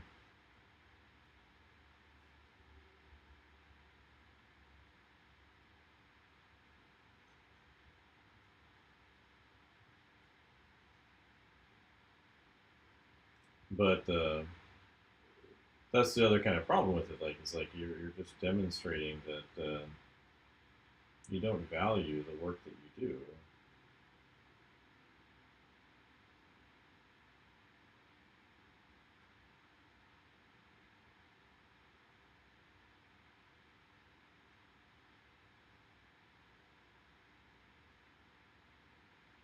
So like, why do it? Like again, like I always point out, like there's much easier ways to make a living than being an artist. Like if that's your primary concern, is like becoming wealthy on illustration or art or game art or whatever. Like there's way easier ways.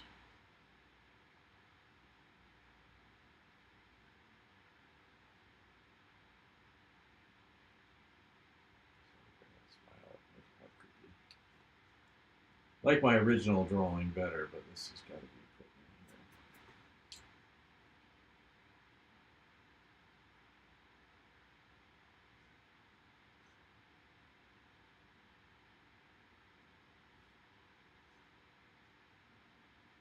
in here. Yeah. Well, I saw like a little cartoon. This guy was walking up behind this little girl drawing. He's like, AI is going to take your job, and she smiles and looks up at him and says, "What job?" So I thought it was really funny.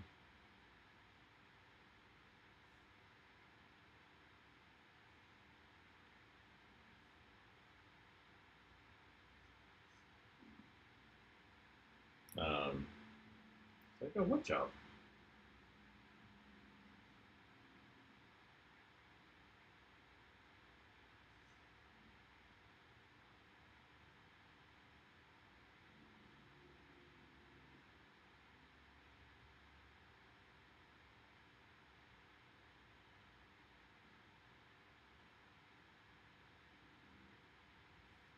I was trying to copy my original drawing. I think that's the wrong strat. I should be trying to acquire the same expression. Copy the drawing.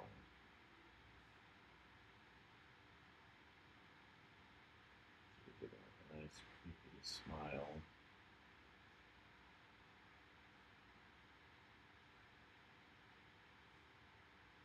But yeah, I thought that was pretty good for the cartoon.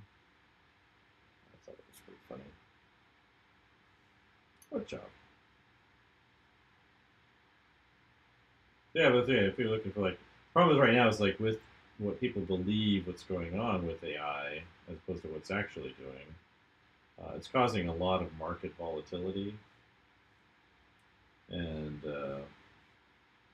it is a real problem. Like there was the video kind of generator game slash thing that Gemini at Google put out the other day. People are like, oh, this is going to make games like in one click, and that's actually not what it's doing.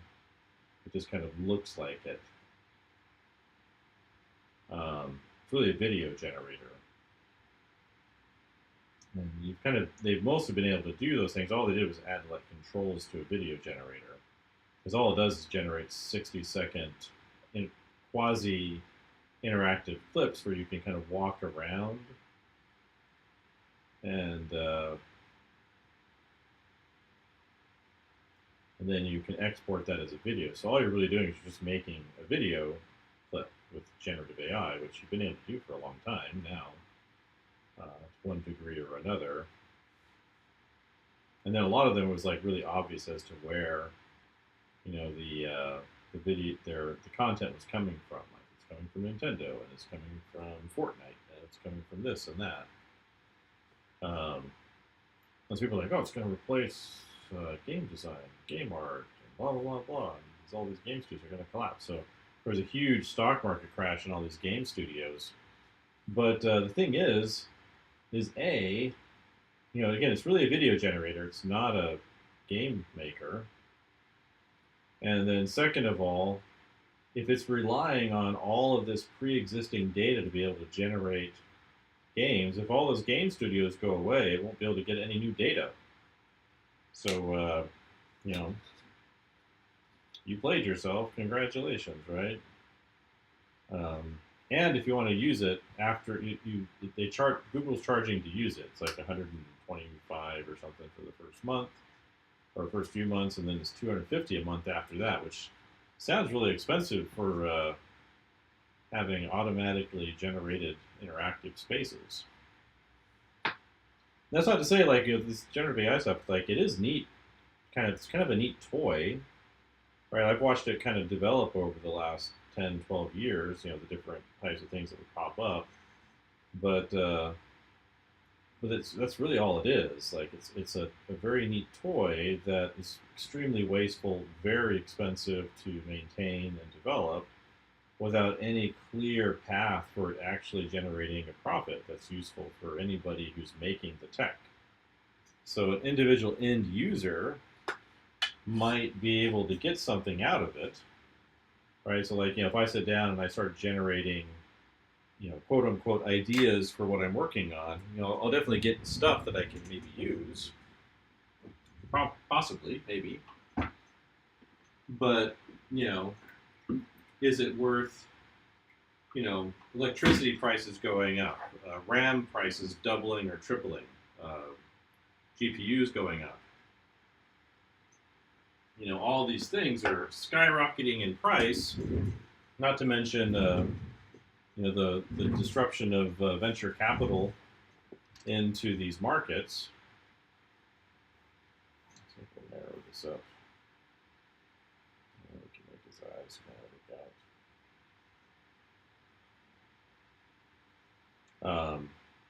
Is it going to generate the kind of value that makes all of these other things worthwhile? And the answer appears to be no, at the moment. And I could be 100% wrong. It could be it's going to usher in a golden age of humanity. Musk will deliver us our, a universal high income, which just kind of sounds like communism to me. And then, then all be roses. And if that's the case, then maybe I'll be okay with that. I'll just sit down and I can do my sketches, and I'll have my universal high income and my own personal robot in my house that's free for some reason. And so, like, if I'm wrong, it's like it's okay. But if I'm right, this is a big, big problem. And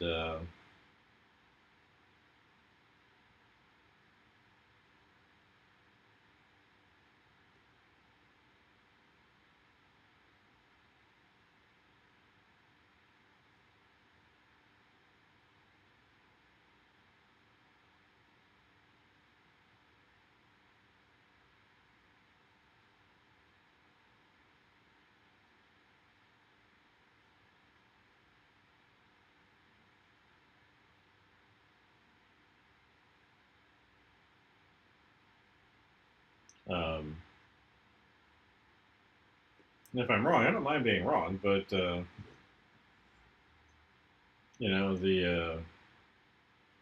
what appears to be going on to me is just looks like a giant asset bubble that's going to, you know,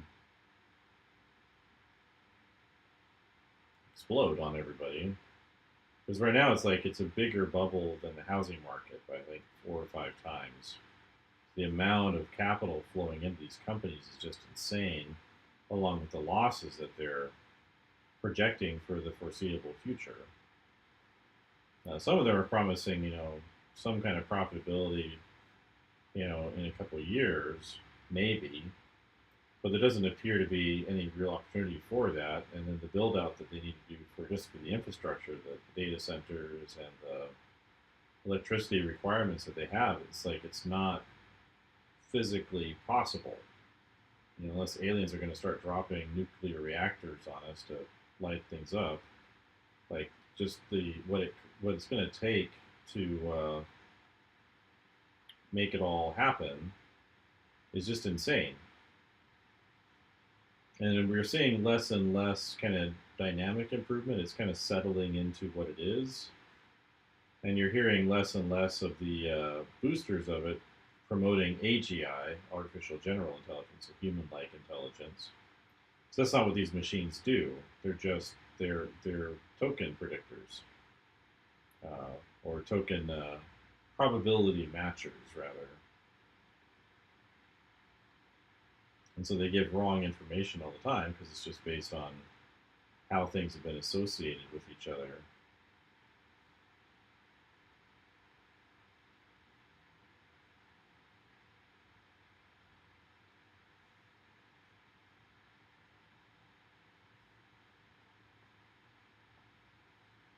Um,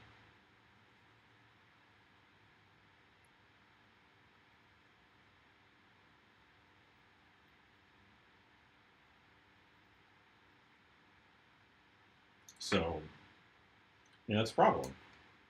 And then we're building, like the U.S. is putting it into all their military and their intelligence network stuff, and like I don't know what's that going to lead to.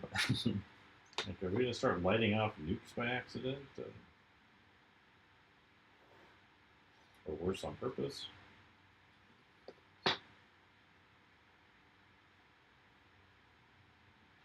Here, her, up there. 9 o'clock. Okay, we're doing okay. Hopefully, let's get this done, and maybe the last thing too.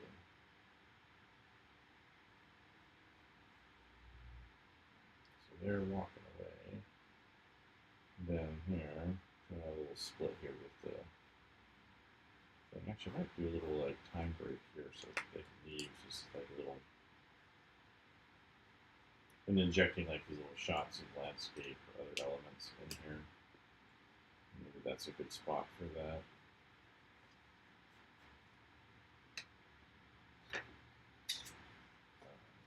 How do I kind of keep the proportions of the original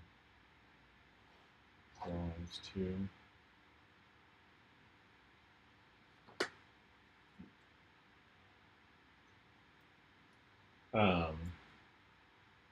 So yeah, there's all these things, and there's no apparent answers to any of them.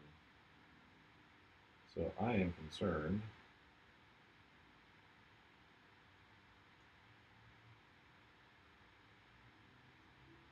And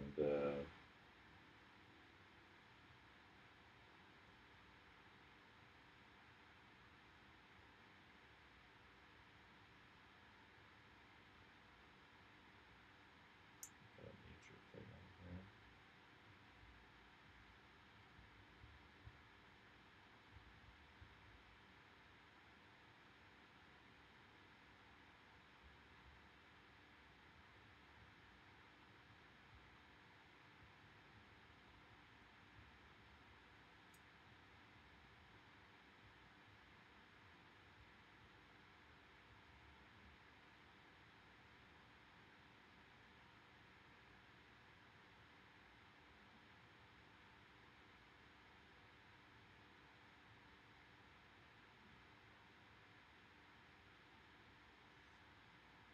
Yes, I have concerns. I feel like they're legitimate and that people do not have answers for them, and feel like they should.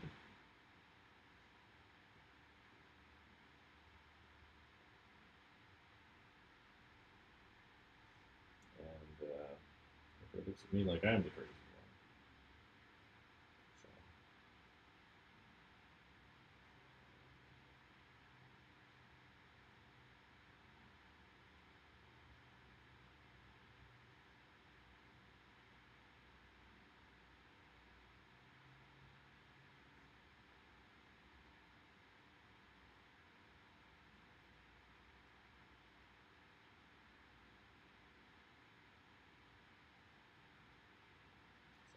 Run out of music for them.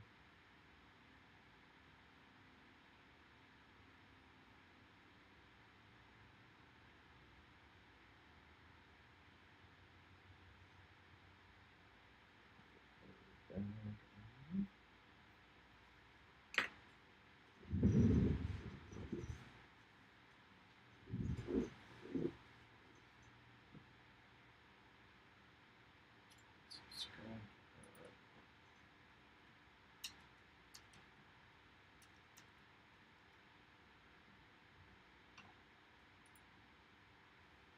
I should put out a new album, so I should check this out. So.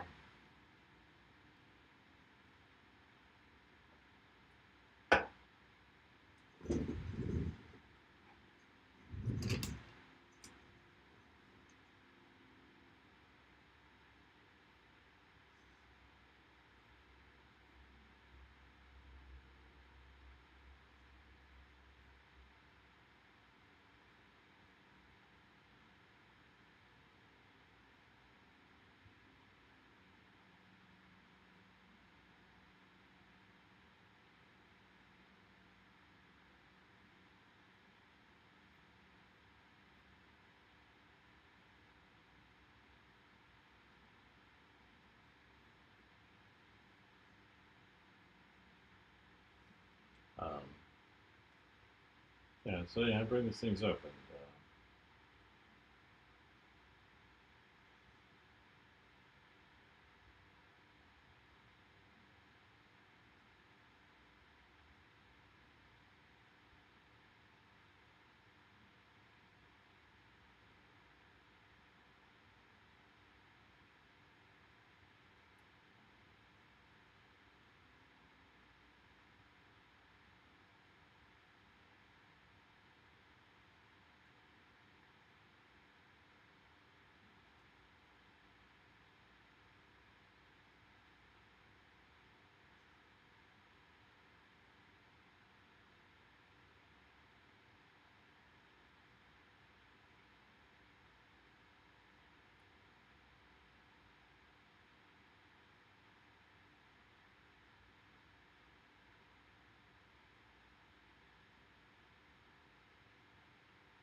go on that button.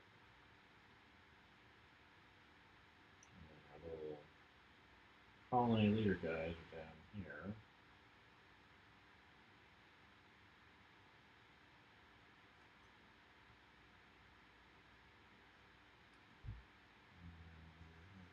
Some of these plants are here.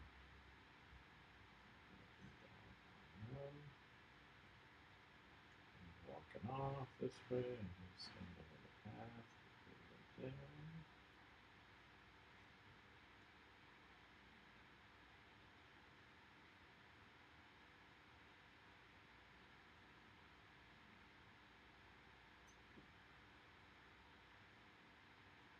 Yeah, well, kind of basically I'm doing is I'm transferring these shots I'm trying to I was adjusting some of the story down there, so I'm just kind of reworking those shots to put these down here.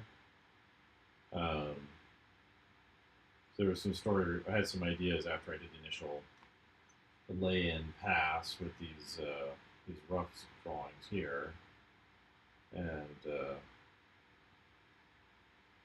realized there was things I could do to improve the storytelling. And so one of the things was like adding an extra page somewhere, which meant moving a bunch of this stuff around, and then compressing this down is helpful. And there's one other set of things I want to do on here too. Try to get that done tonight before I go to bed. I always sleep really well too if I'm doing art late. Okay, I'll sleep really hard tonight, which is nice.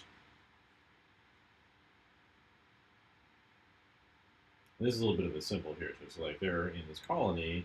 And of course, one of the things you want to do as a colony is you want to grow your population, right? Expand your population. And so this is a married couple, and they've never had any kids.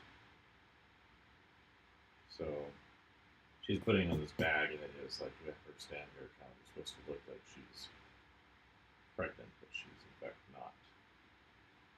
She's got the bag that she's going to take with her.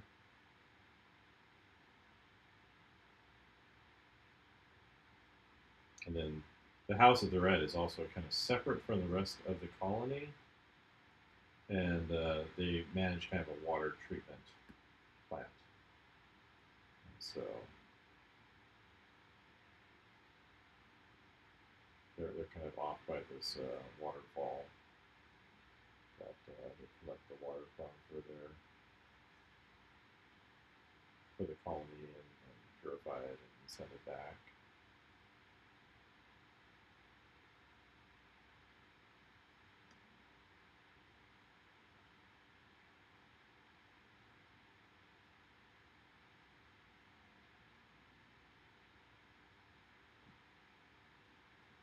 Yeah, so the full story is basically it's this. I don't know if you were here when I was describing the story. So, but basically, what it is there's humans. They're living on this colony, and they were on a ship that was like on a fleet of ships that left Earth. I'm saying I think it's actually left Earth like in the early '80s. So maybe there's some things that are different in their past where everyone kind of got together and they sent off these ships. But it's a generational colony ship, uh, flight group, and basically they've their ancestors spent 1,000, 2,000 years just in this flight group living on these ships on their way out to this planet that they discovered. The whole world got together to send these ships out, and so they arrived. And something happened when they arrived, and some of the ships got separated and crashed separately from the main group. And the main character here, 30 years or 20 years before, he was part of a scavenger group, a salvage group that went out to one of the crashed ships to bring back supplies. Because the human colonies, they've had a hard time adapting to the local food, like the local plant and animal life. And so he was part of this group. Anyway, the ship exploded. There was some kind of self-destruct, something or other happened. It blew up. They lost all the salvage, which they needed to survive for a longer period of time. And the entire group, except for him, was killed. So his father and the salvage people with him, they were all killed as a result of what happened. He's the only survivor. So this is much later. Things are getting worse, and suddenly one of the old ship beacons from another ship that crashed goes off. It hasn't sounded in however long, the 80 years that they've been on the planet, and it goes off. And so they're like, "Hey, what's going on here?" So where are we at over there? Page number 15, 14. So this would be 15, 16, I guess. So this would be 15. This would be 16. I think. Version 2. 204. This is reach. So anyway, he's kind of one of the last people that's been out there into the wild parts away from the colony. And so these colony leaders, they've come to him to say, hey, we need you to go out and investigate this beacon, bring back the information from the beacon, but stay out of the ship. Don't go near the ship. And so he has to think on that. And there was something that happened in addition to his group dying. He feels like he saw something, but he doesn't know exactly what it was on that other ship, and it haunts him. And it's kind of caused him psychological problems over the years. So here's her going off. She's going off to go pick up the supplies for the day, and she's there late, and they don't have very much left to give her. Sorry, lady. But they remind her, hey, think about this offer.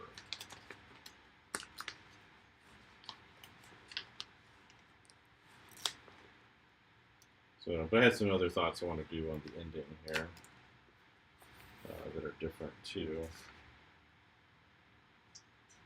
So, but anyway, so he's been tasked with. So he goes out into the bramble of Briar, BR-13R, to see what he can see. To go check out this thing, and he runs into all the dangers of the planet. Meanwhile, his wife's at home doing the water treatment thing. She's also kind of does algae. Okay, he's got another pencil. Look at that. That's all that's left. I'm going through these F leads really fast. Sorry, Bunch. It's okay. It didn't land on you. You're okay. I know, landed next to you. My dog's down here. He hates it when things fall down. I also don't like it when they fall down, too. So I understand his concerns. But yeah, so that's kind of the story. Anyway, he goes out to find this beacon, runs into the wildlife and the dangers out there. And the other thing with the planet is there's evidence of a past civilization, but all they have are artifacts. So there's no bodies, there's no fossils of this past civilization. They appear just to be gone. They're just not there anymore. And so all that's left behind is, again, artifacts and architecture, things I call totems or vaults. And he has to go out there and check this out. So what he finds at the beacon and then later at the ship, it changes his perspective on things. So I've got, I think, 12 issues plotted out, and could run longer, but I want to get enough stuff done for a pitch. So I've looked at different comic book companies and what they request for pitches, and basically you need to have some kind of hook. You need to have you have to have the plot laid out for them. You need to have the who it's for. You need to have a certain number of pages done. Usually it's 5 for most of the publishers. A cover, and then who your creative team is. So I'm trying to get this first issue kind of laid out so that way I can have the material I need for that. Set the page upside down. Go the other way.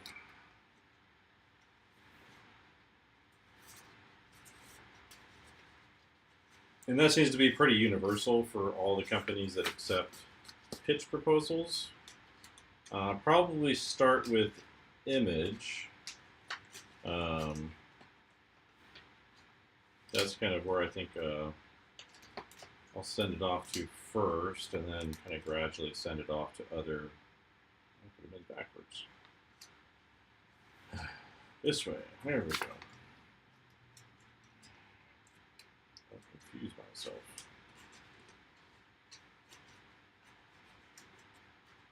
I have to correct the numbers on these page counts, but that's 1920, so it should be 1718 over here. All right, what did I miscount? Let's see, we got 1314. All right, I did miscount, so 17 here. 18. Putting these things back in the book, my binder.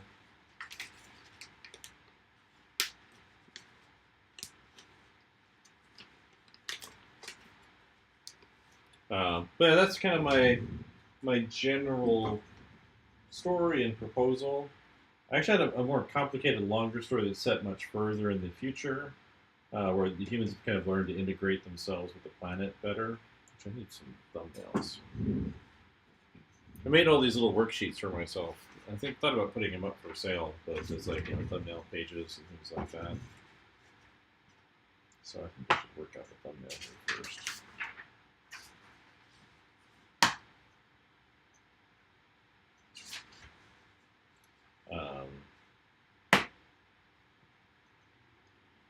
So she's left, maybe coming back over here. She shows up over here, and we have our final page here. And I kind of like to reverse back a little bit what I had on the final page. Similar, but a little bit different. Yeah, so that's my plot for this story. I had a more complicated one that involved other characters. The one you see in my icon on here, my little in the circle. That's set much later in the future, like 500, 600, 700 years in the future, where they've learned to adapt to the planet and all of that. But it leads to, basically people are unhappy. There's a tense political situation. And there's other secrets going on with the original colony ships. There's still like some that are still floating in space over the planet, a particular one especially. And they basically needs to be having some thoughts in the house. Needs to be thinking. Well, she's out getting the supplies. Maybe we see on the table, like there's a photograph of an ultrasound.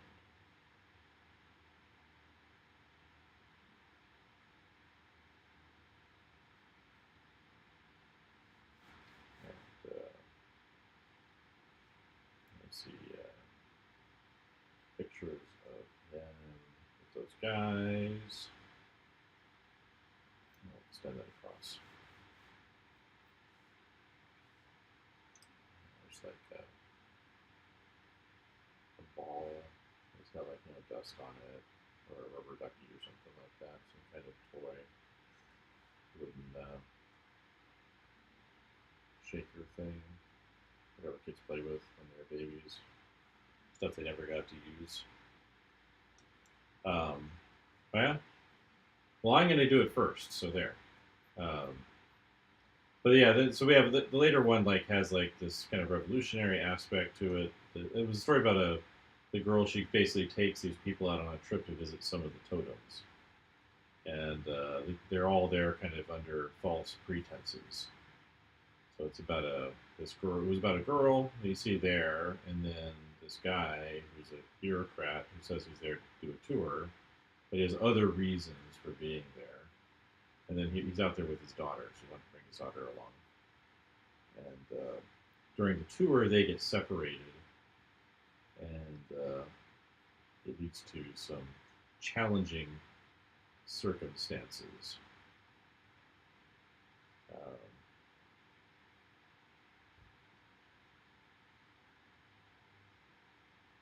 And eventually, the things that this girl finds there drives her insane. She already wasn't well, but it's like drives her over the edge and has consequences back in the main city. And she brings something back with her that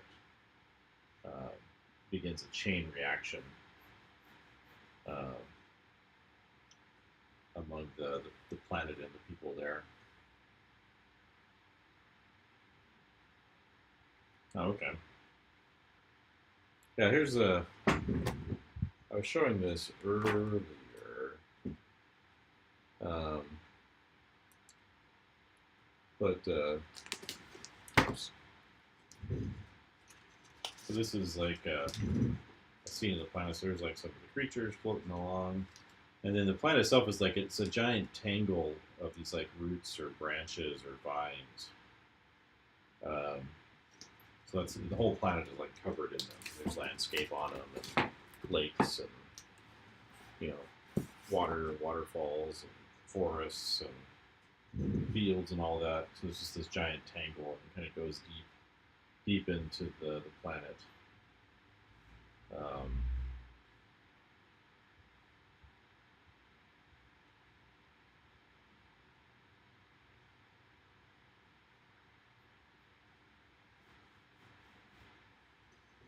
um,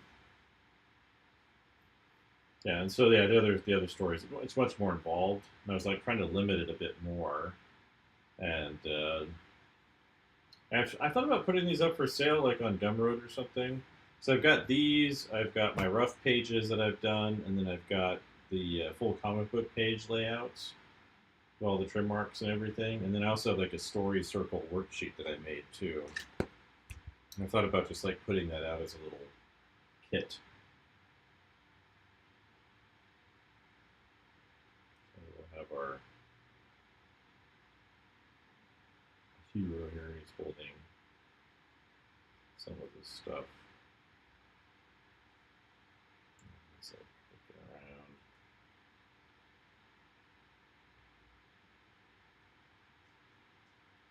Some of these objects.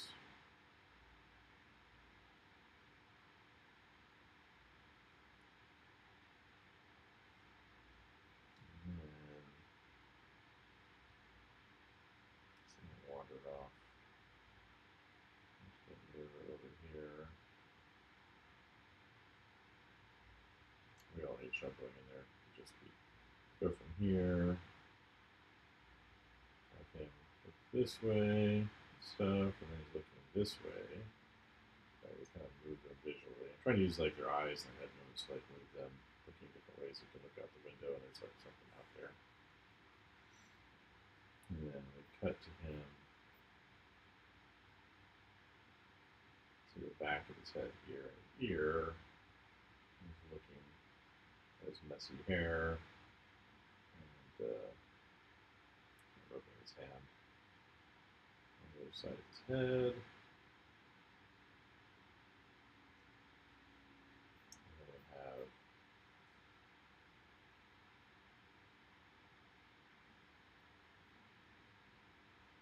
somebody, a little girl here, and she says, "Father."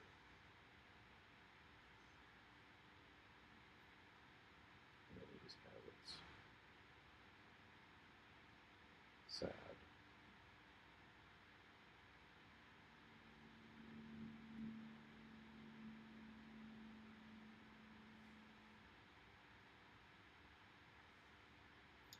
Keep going down here.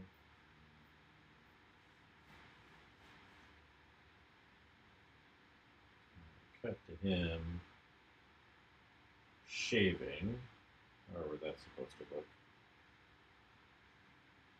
Leaving on his little mohawk from his salvage days, shaving off his head.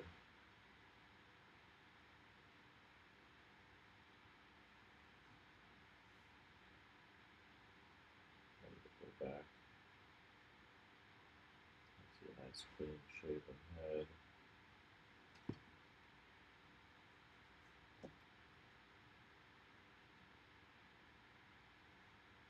A short mohawk. Got his hand out on the counter, looking ahead.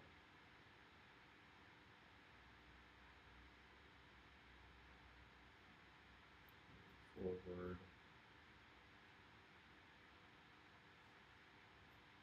And then you see the image of the face here. It's all messed up. scratched up and bruised. It says, "Son, you swore an oath. You promised me," something to that effect. There's fire all around.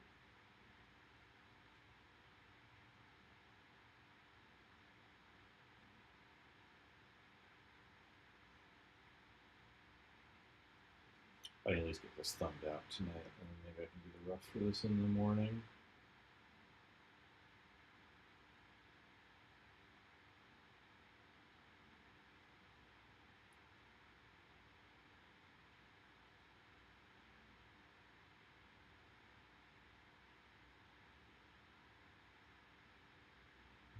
Cut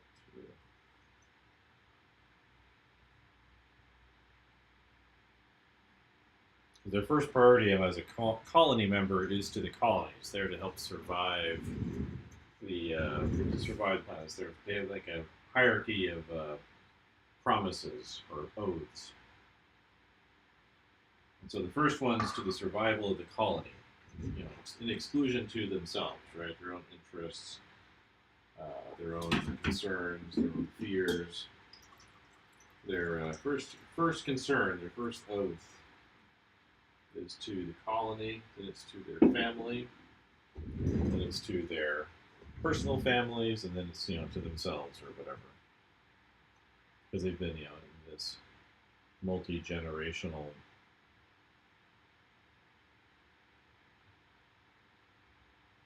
effort. And we're gonna have him sitting here, looking at his bag. Holding his bag as his kneeling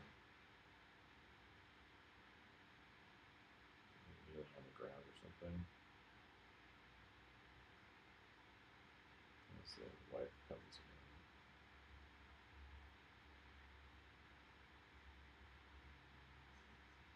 There's like a line through there. They have like a long narrow window in their house. I should build a set for their house in 3D.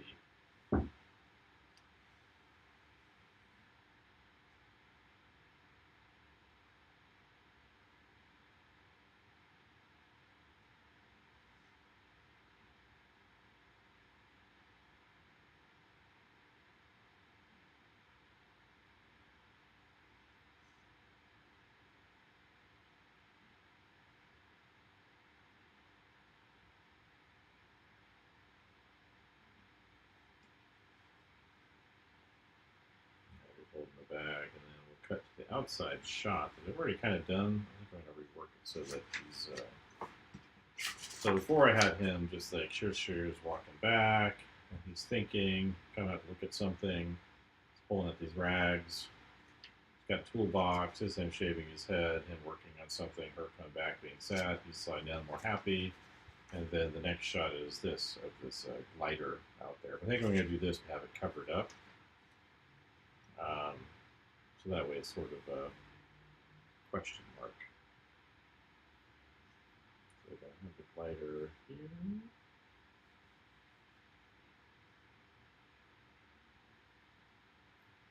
Like that. But this time it's going to still be covered up.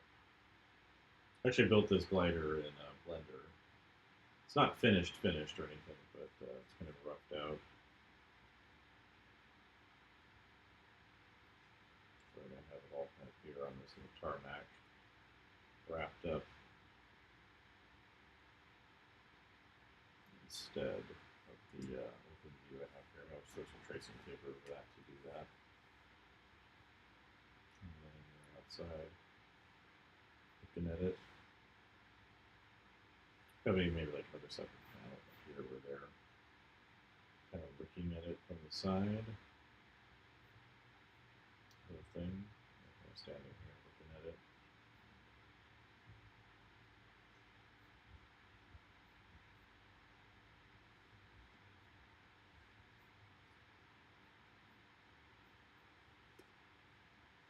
Shrink it down a bit so it takes up space a little bit better. That's like the full width of the wings here. Go back a little bit because it's long up front.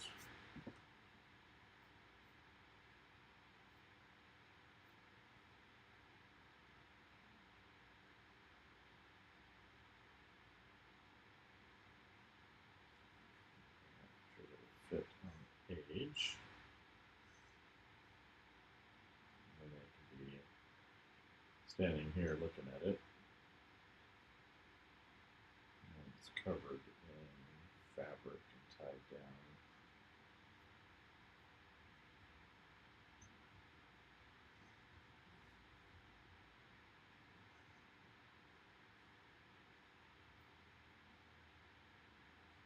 And I'm kind of looking for ways of shortening the story a bit. I feel like 12 issues is a lot, and I'm kind of finding ways to kind of group things together a bit more, so that way it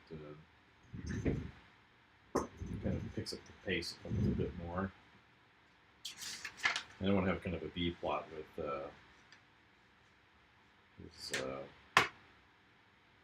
his wife back at the colony on top of the main one, where she's been working on the side to try and find a solution. Well, how long did Akira take to print? Like 20 years or something like that? Yeah, so I figure if I do mine in segments, like if I do this story here, this might take 1.5 to 2 years to complete.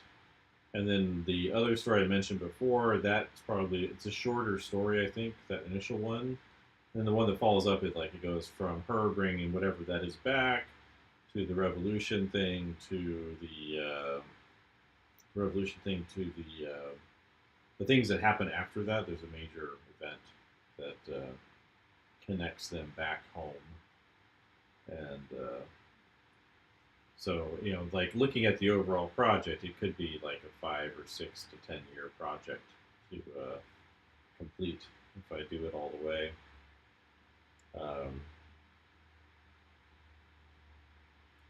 But comics something I've always loved. I've just never got into it because I was worried about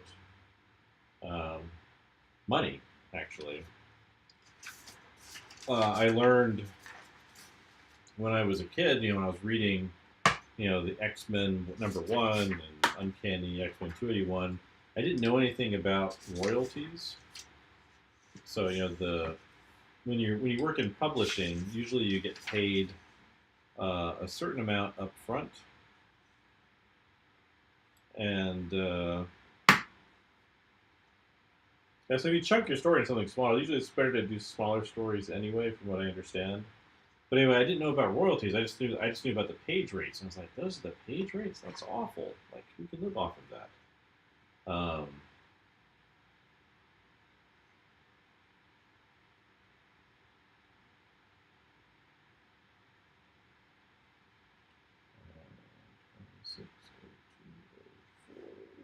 Reach.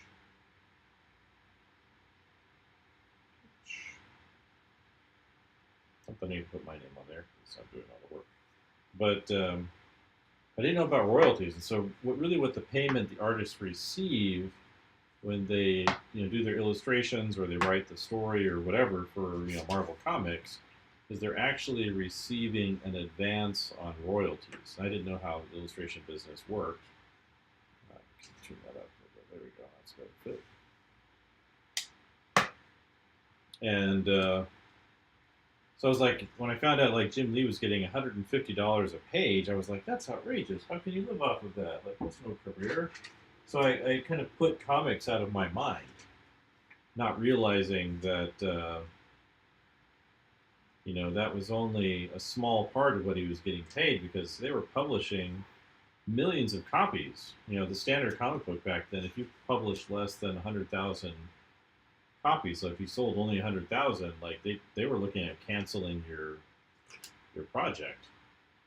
Now, like comic book publishers, they get excited if they get to 100,000 published comics.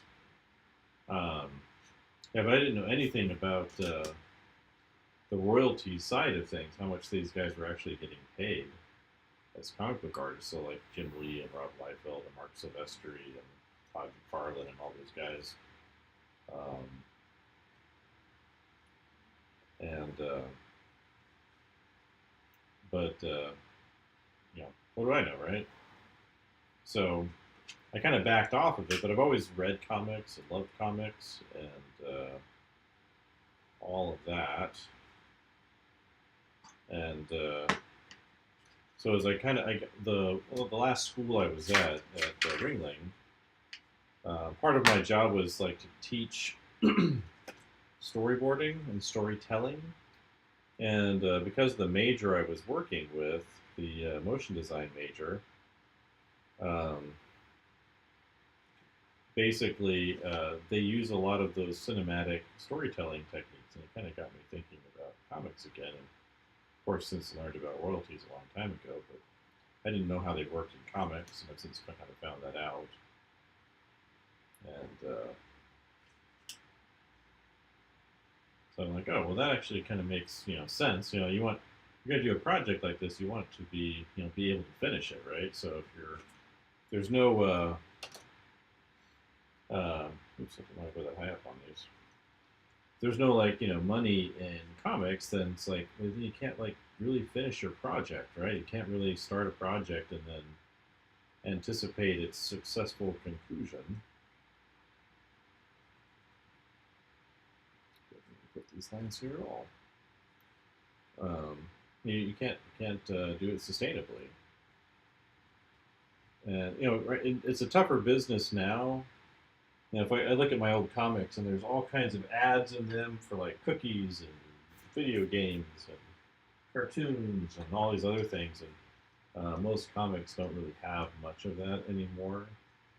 And so that's part of the reason why they're so much more expensive, and they don't sell as many copies.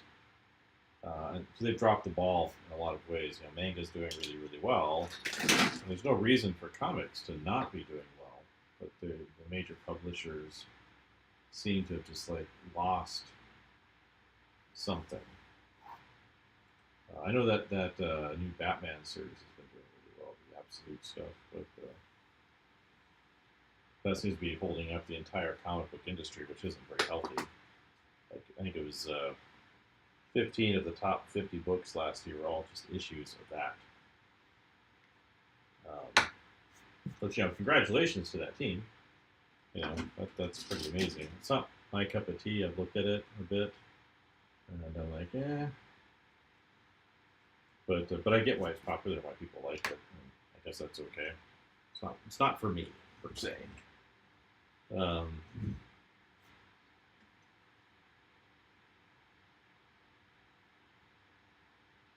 Rubber Ducky over here. Rubber Ducky, you're the one. You make that time. But yeah, I didn't know about royalties, and so basically they were getting like a certain amount of every book sold past their royalty payments. That's how it works in like children's book. Is you get paid a certain amount up front if you're doing like a children's book, and then your real money is really in the royalties. So like the actual production cost of the children's book isn't very much. Like you don't get paid that much to illustrate and deliver a children's book. But if you can get it to go beyond, that initial payment, you can do really well. So if like it gets featured on a mommy blog or on wins a Caldecott or something like that, or it's nominated, then you can do a lot more in sales. But let's see if I can cross that a little bit over here.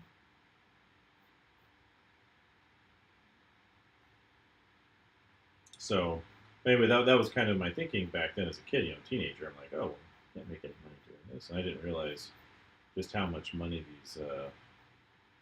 those popular illustrators were making at the time off of their comics.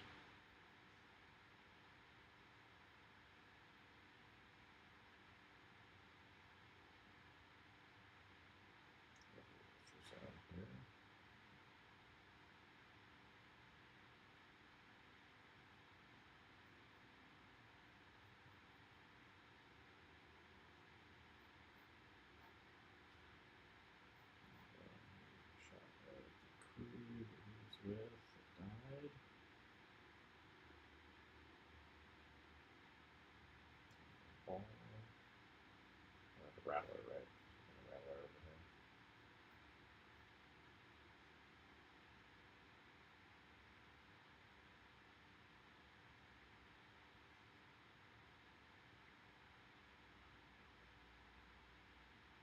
Something like that. But I think if you can come up with a compelling story, it can do really well. You look at what's happened with Robert Kirkman. I was listening to Nick Dragotta talking to Ink Pulp people about his experience doing East of West and some other indie stuff through Image and how that's helped him out a lot. He's been really successful with the Batman run on Absolute Batman. But some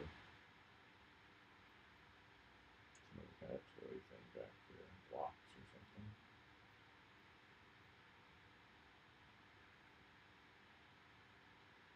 Real old earth wood or something.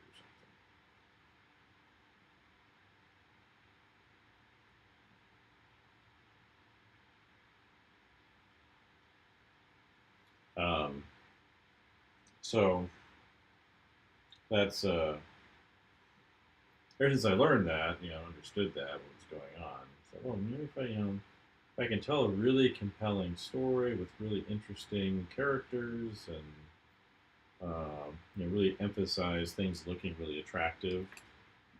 Now, there's a lot of stuff that's good. That's really really good right now. And like Marvel's dropped the ball, so there's like a big opening for people doing amazing stuff. DC's not doing that great either, but they do have that Absolute line that people really really like.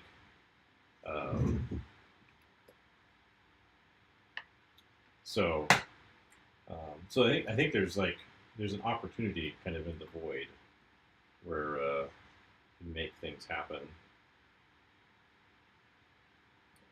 Try to pull back on the page a little bit because they're just seems like that's where you move, right? So there's people are not doing things, but there's interest. Like I think like 80 or 70 to 80% of comic sales in the United States are now manga, and so there's definitely interest in comics. It's not gone away,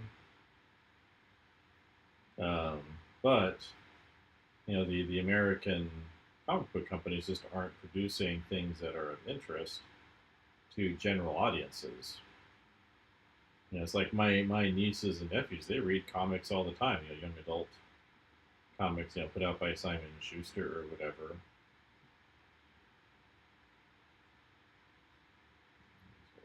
One of those objects here.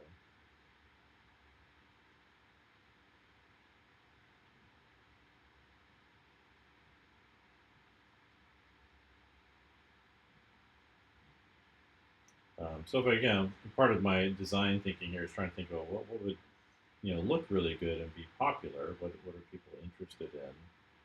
And how can I integrate that within my projects? Not that I want to base it on it or anything, but if you come up with really compelling looking characters and things that they do are really interesting, and you're really expressing the emotions and the experiences that they're having in a way that is impactful, then that can work really well. It's like people like to make fun of Rob Liefeld, because he's got certain drawing habits that he does that aren't the best per se, that people don't always respect. But the thing is, the reason why the people loved his work so much, like I was buying X Force when it first came out, was because it was so full of energy, right? Everyone was running around. It was all dynamic. It was very energetic, and that's what people actually love about manga. Is that energy level. It's not the styling is kind of part of it, but I think a lot of it has to just do with the fact that there's just so much energy built into the illustrations. There's all the exaggeration and the emotion and the styling of things. Um,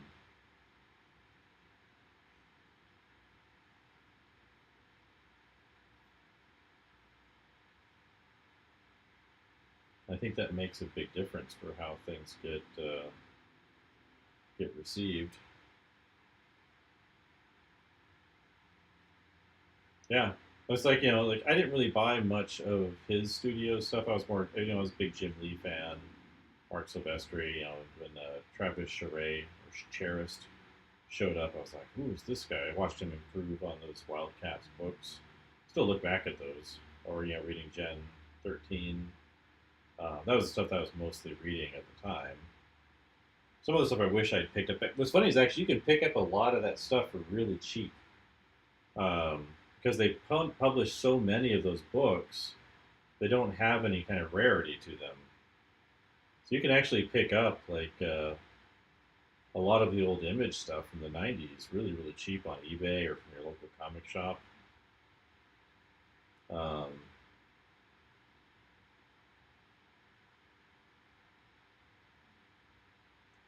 it's actually kind of interesting.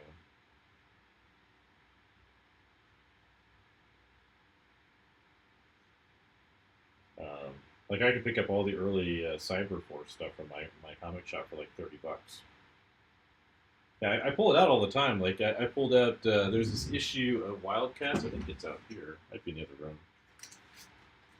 But I mean, but you know, look at that cover, right?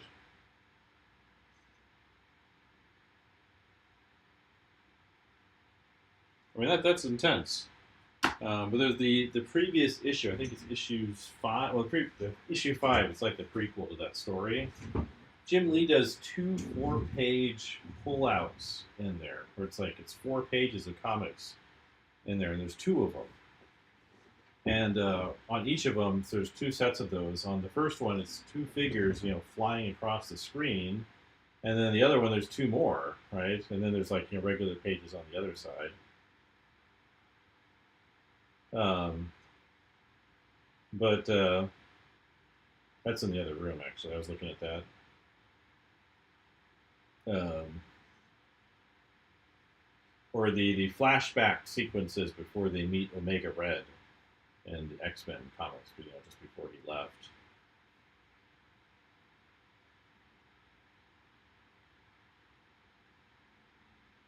You know, just before he left Image. Left for Image, rather. You know, that sequence with Logan and Sabretooth and the other guy running through the hallway. You know, the Sabretooth kills the doctor or the person they're supposed to be rescuing. Like that was just intense stuff. I forget the name of the other guy. The other guy who was with them in the team, the mask.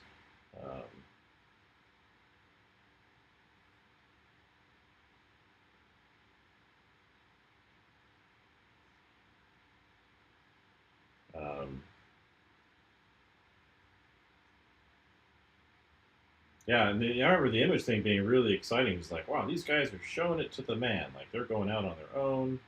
You know, they're really going to shake things up. And really, kind of what they did is they just kind of made like, for the most part, they made kind of cheap Marvel imitation teams, right? Like so, like Cyberforce and Wildcats and Wetworks, etc. You know, they're basically um, X-Men books. You know, those kind of team books. I didn't really care back then. It was just awesome, right? Yeah, Maverick. That sounds right. Um, um, but but you know, like Mark Silvestri, he expanded out beyond that, like coming with his own characters, and it's not always like the best writing or anything, but at least it became original stuff, like his what's it called, Witchblade, and then the Darkness. Um,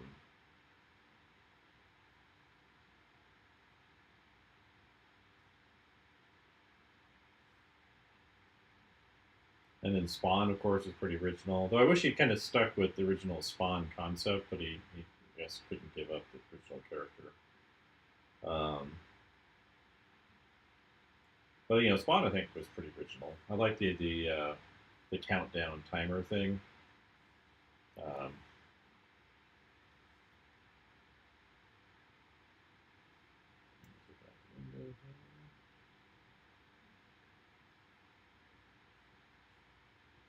Actually, if you're looking for really great inking tips, Richard Friend, who did a lot of that Image inking back then, he's got a whole YouTube. Um, Yeah, I just wish Todd was a better writer. He's got Brett Booth illustrating Spawn now. It looks incredible. The writing is so bad. Like, it's just, it's not good. um, but let's see. That's right. Let's look at in the mirror.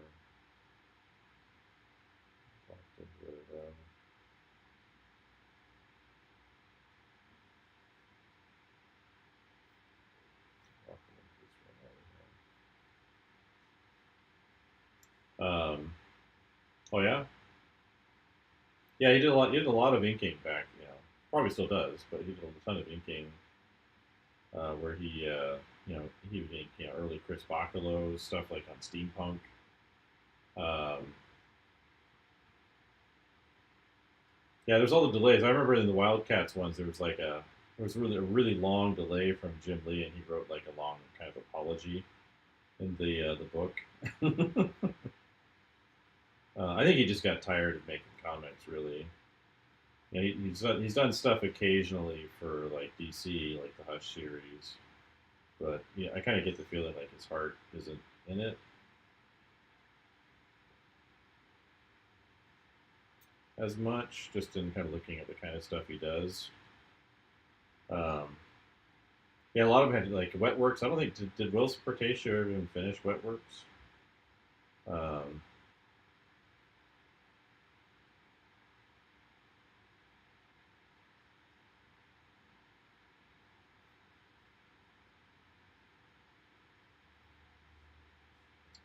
Get some of this stuff in there. This doesn't have to be perfect. I'm just trying to get the it's going into where the bathroom is over there.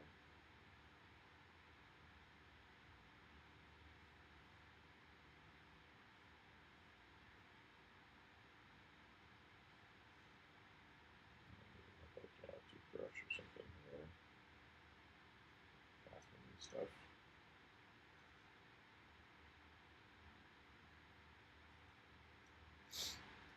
Yeah, well, or just do comics. Like he's doing this Hush 2 thing, but I looked at it and it's just like it wasn't very good.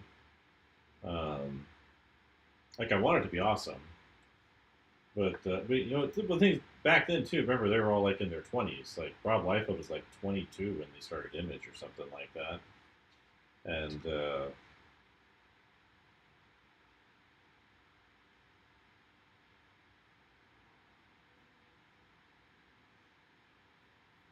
you know they were all really really young. The only one who was old was Jim Valentino.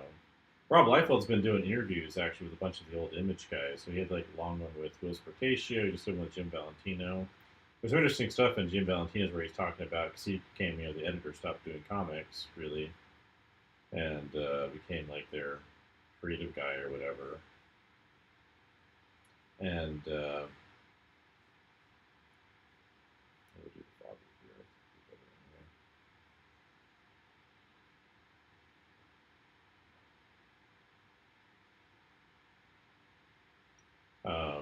He's talking about pitches and the hooks for stories. So he was talking a lot about like Kirkman stuff and the changes he made to kind of make Image really more of an independent company and less of like a girly magazine. Yeah, Stephen Platt is still alive. He's actually been doing like comics and stuff, comic covers lately. Him and Joe Madureira, but they both went into games and storyboarding and that.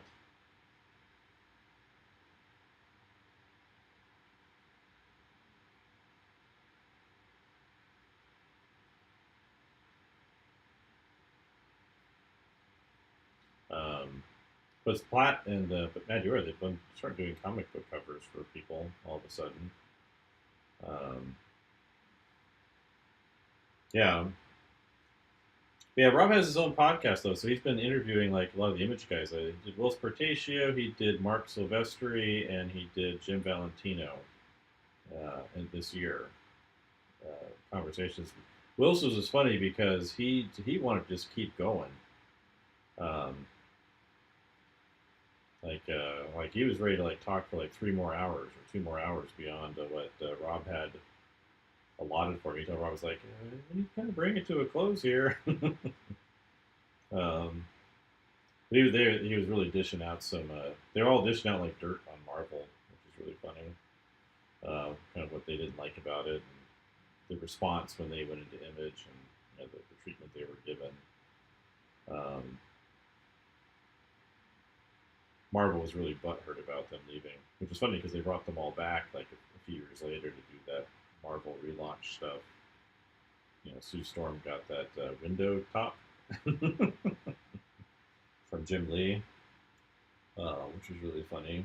I think I have that Fantastic Four. I bought like the number ones of all of those, I think. Oh yeah, I've been reading his Punisher stuff. Um, that stuff's nuts. Um, but I wish they'd kept him as El Zombie for longer.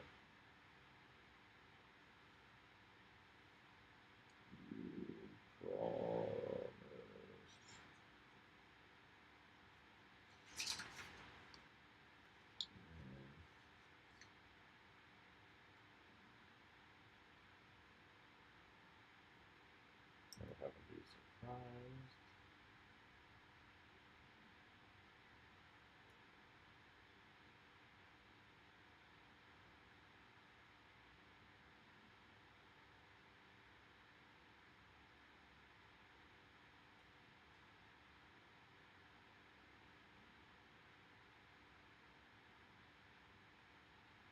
Um,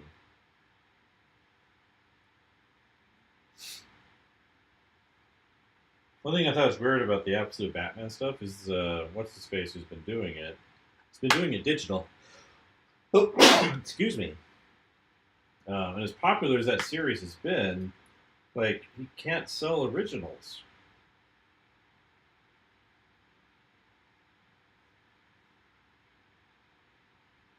because he did it all digital, and like that's a huge popular series. I know like Nick Klein, who's been doing the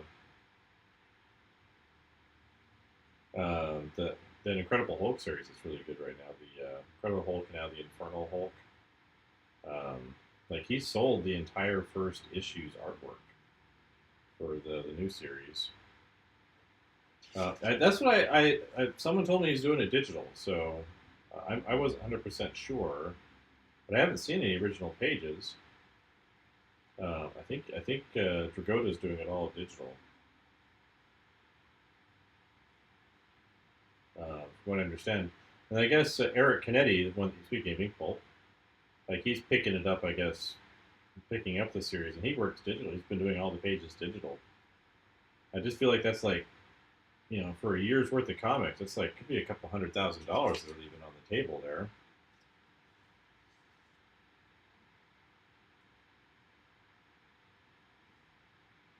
To me, anyway, that's because as big as a hit as that series. I mean, they didn't anticipate it as being as big as it is, but there we go. Here we're shaving. Leave the short mohawk. That's kind of like a character distinguished kind of thing.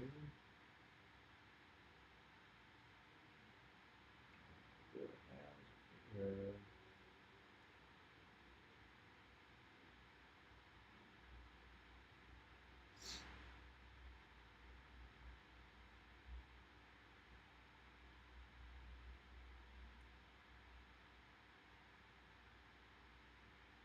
Yeah, it's like with all the AI stuff we were talking about here before. It's like I've kind of started hating looking at the computer, even my iPad, and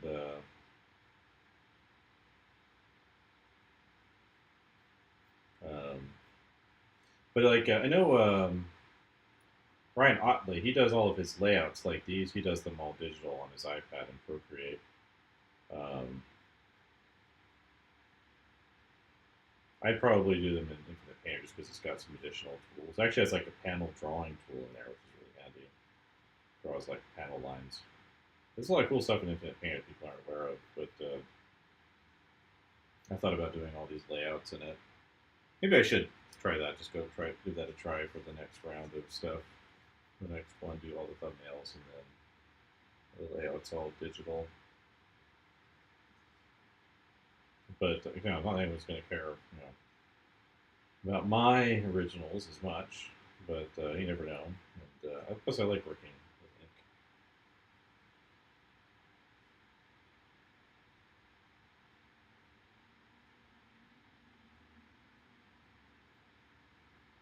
I have a nice clean shape and head.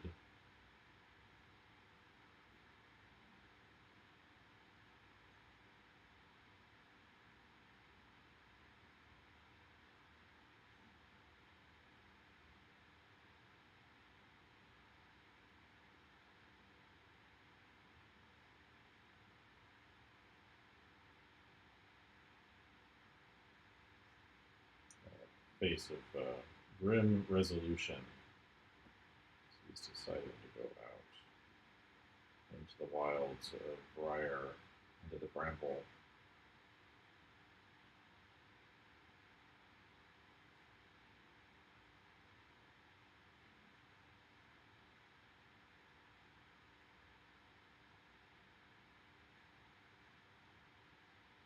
There's going to be another face over here.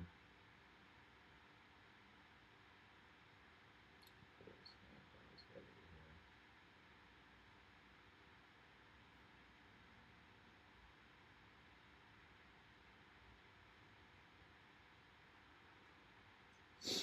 Thumbnailing, right? Or this is layouts, not thumbnails. Very good thumbnails. And I'll do the face here.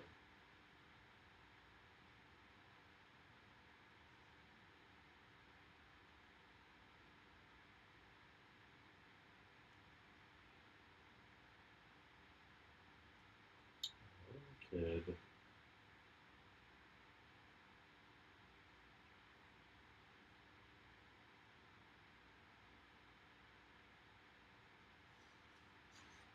I've got a bunch of Rick Remender library editions, like Seven to Eternity. I've got Deadly Class and Low. Love those giant versions. I've got that. What's it? It's about a spy. It's a Matteo Scalera book and Mark Miller library edition. It's really big downstairs. It's gorgeous. I love these big library versions.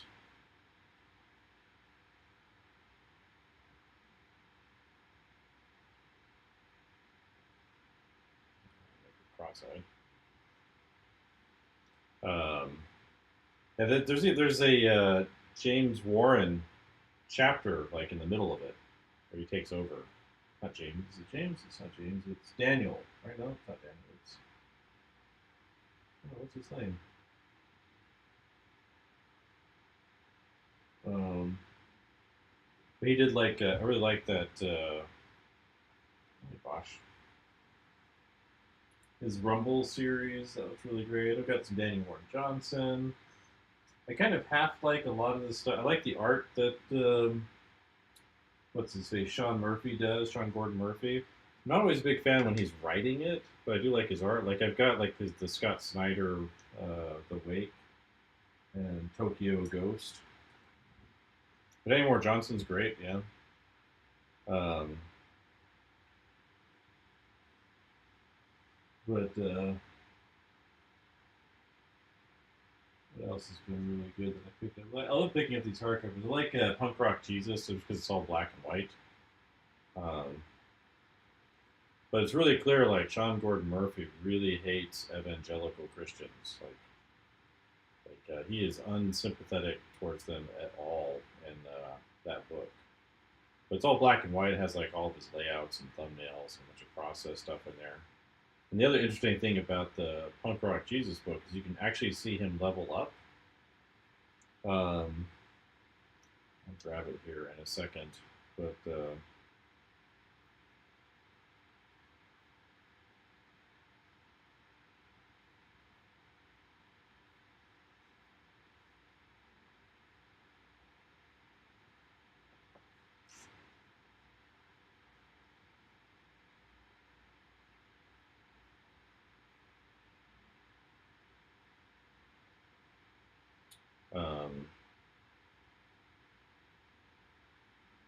But he has like an earlier version of the comic he did for like part of his pitch in the back, and there's a big change up of it in his style, where like it's always been dynamic and really good, but he shifts from kind of a rounder approach to the sharper style he's kind of known for in the making of that book. And you can see it happening in the back of it. Ellen of Windhorn, huh? I'll write that down.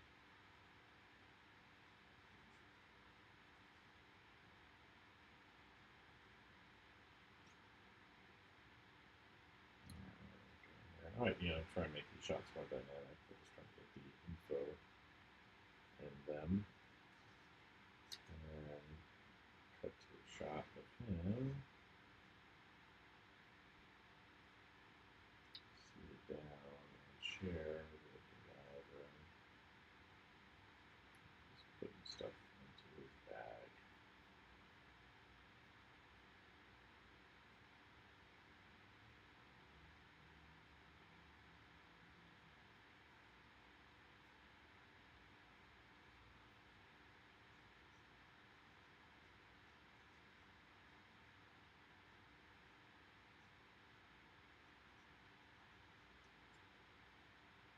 Get stuff right over here, right there, and papers and stuff. Back here, coming to the door. Is his lady. That's her paltry rations from the hold.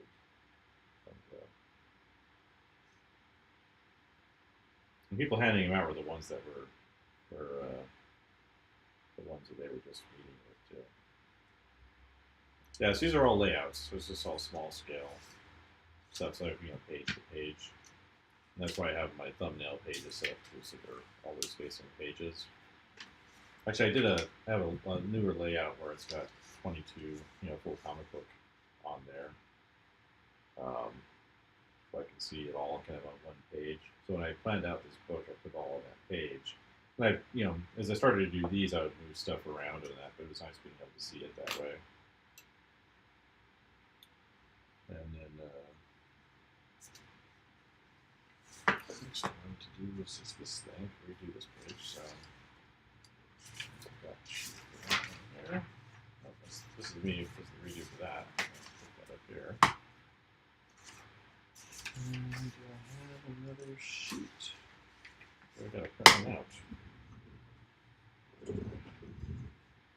I got a larger format printer, so I could do all the printing here. I think I gotta print some more. I'll grab that shotgun board real quick. Show that level up in there. This is the Punk Rock Jesus book. The premise of the book is basically someone took some of the DNA off the shroud of Turin, and it's got a bunch of nice stuff in here. But took it off the shroud of Turin, and they cloned Jesus, or that's what they said they did. But if you look here, here's the drawing down here. It's kind of rounder and softer. You'll see that a lot here, where everything's kind of rounded, modeled like this. This was his pitch, so it feels more cartoony. But then you kind of go back to these pages here in the front, and he's sharpened everything up. Lots more straight and narrow lines, less modeling. Like the early stuff here is where that's story starts flashback. This stuff right here. So this is like what is actually published. And this is the same scene in his pitch. So you can see the roundness on that face. And you compare that with this stuff over here. So I want to know what happened between here and here. What happened? Why did he change it? And then the next shot is, and there's look at it, crazy cinematic stuff right here. And then, here's him grown up. And then the back, this is like basically that same shot right here. The intent of it. If you look at this guy right here, there's a lot of kind of more round stuff going on. And then you come back, and this is what he actually published.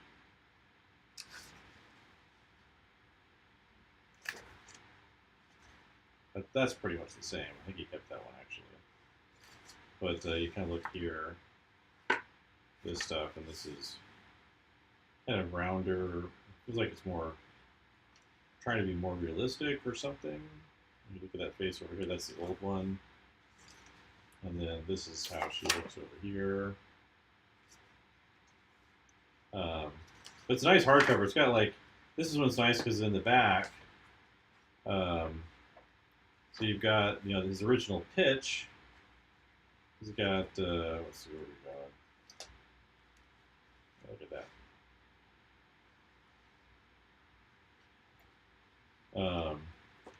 But he's got his story stuff back here. He's got how he's thinking through things in his story beats where he wants things to get more intense. Kind of the notes on different elements. And this is original pitch materials.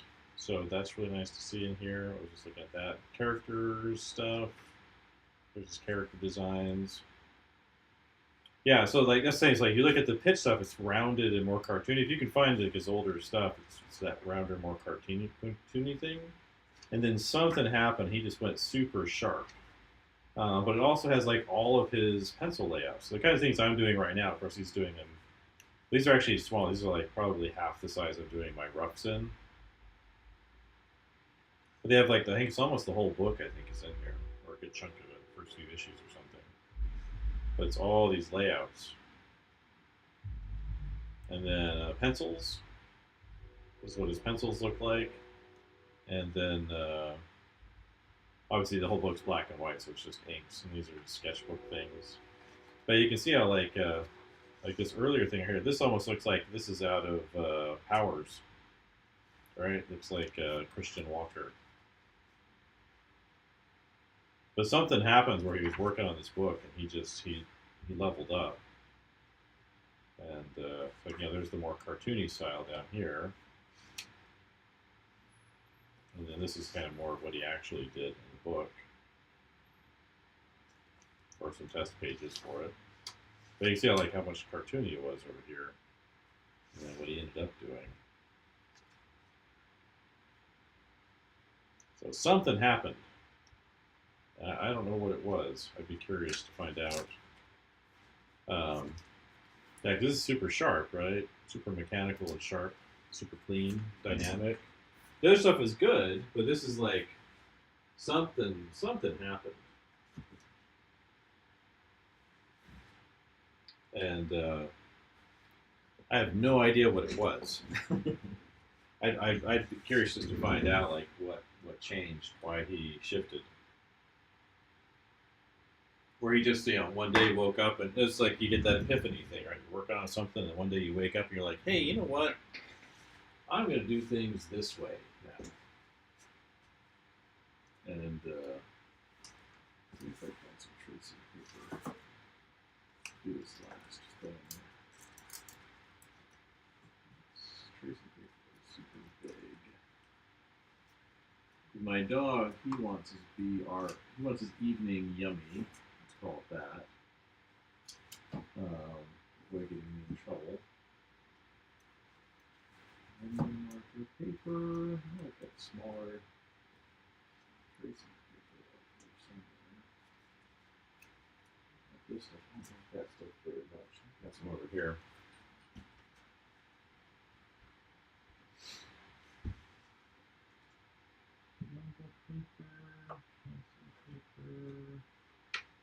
Not tracing paper over here. But yeah, there was definitely like a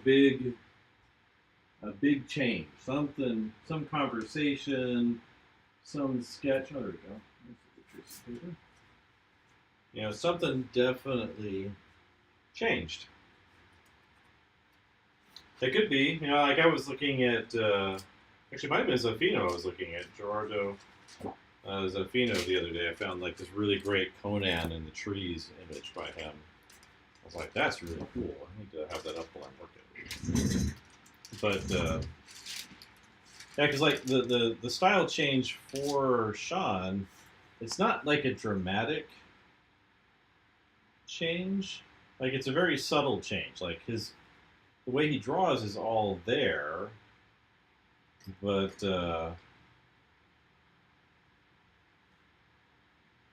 clearly something happened, and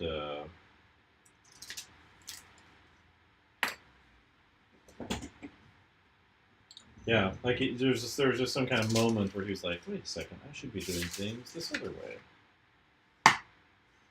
and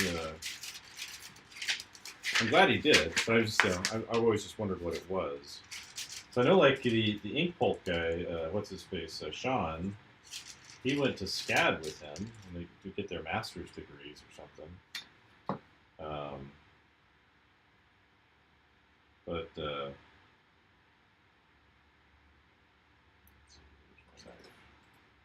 I know, Bosch, we're running a little bit late. I just wanted to knock this out though before we shut down for the night. You know, dogs, they work on a schedule, right? Mine is no different. He wants, part of how you communicate with your dog is that maintenance of your schedule. So breaking your schedule causes problems. So that's like, what's going on? I don't understand anymore. I know what time it is. You know what time it is. So what's the deal? He gets a piece of frozen BROCCOLLI for bed. It's just one L. It's just one L. Something crunchy. Goes outside and chews on that for a few minutes and then go to sleep. But normally do that around 8:30. Yeah, it became really clear like that something changed. I do sometimes think he does have a little bit of same face for a lot of his characters. Like the girls, the main character girl usually has kind of a similar face in all of his books. Like if you compare the face of the mom in that book with Harley in his Batman White Knight book, or the girl in what's it called, Tokyo Ghost, or in The Wake. And they're all beautiful books, but a lot of them have kind of the same face. But Marcus Silvestri does that too. Like the women, especially in his books, like they all kind of have the same face and expression all the time. So I want to add a panel up here. So that's something it's like it's not like a really strong criticism because part of the medium of comics is working really quickly and efficiently, right? And so like I understand it, to a certain degree. I just hate it when I see it. It's like, oh, I see what you're doing there.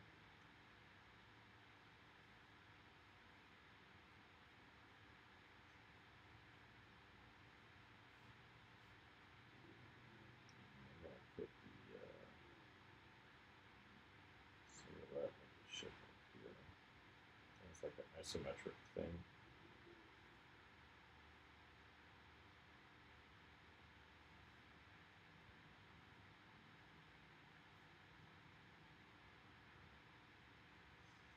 It's covered up in this fabric, tied down.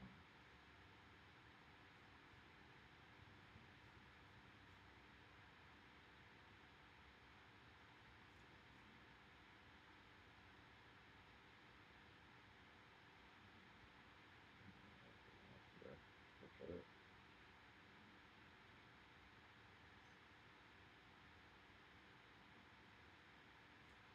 Something like that.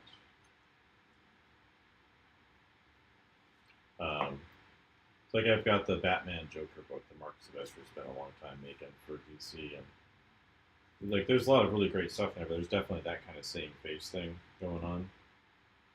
But you'll see like a lot of the background characters, they'll have like crazy cartoony faces, like the villain or whatever in Tokyo Ghost has like very particular look. A lot of the background characters have very kind of cartoony uh, portraits and builds and all that. But then like his main character is basically the same build and look as the guy in Punk Rock Jesus.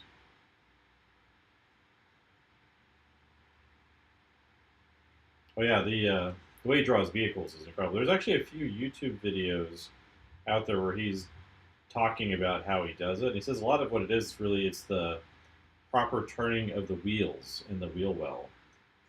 A lot of people do that wrong, and causes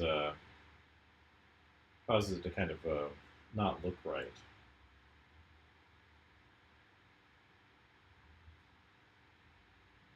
So over here. That's what he talks about there. And then he's really fond of cars as it is. Like he likes cars. There's a tour on his YouTube channel of his studio. And he's got all these like little model cars and stuff. Actually picked up a bunch of those like 1/16th scale models. Well, not a bunch. I picked up a couple of them at Costco. Costco had like a bunch of them, a bunch of different types of cars, and I picked up a Mustang and a Firebird. Um, that I thought was pretty good.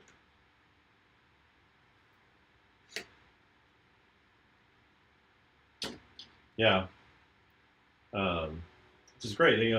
Like and you can see that his passion for vehicles and how he designs everything. So I've actually built this plane in 3D a while ago. Kind of had a strong idea for it. Not well, I had a clear idea for it. Let's say that. I don't want to overstate my.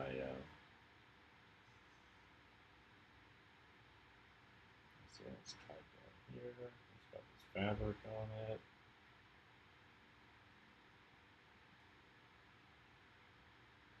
It's all wrapped up.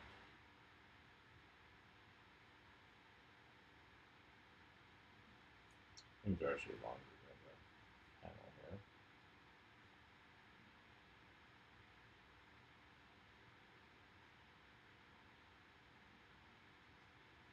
Yeah, it's one of the things that actually happened for me. I have this project I did because I like to go landscape painting, and so a friend of mine in Pennsylvania, he's a painter, really good painter, Aaron Thompson. He's like, "You ever heard of this van life thing?" We were on this like road trip to go check out some galleries in D.C. When I was living up in Pennsylvania, and I'm like, "No, what's that?" And she's like, "Oh, it's this and that." I was like, "Wouldn't it be great for going plein air painting?" Because we would go plein air painting, or landscape painting all the time together, and I was like, "Oh, that's a really good idea." And we were using Google Maps to go to D.C.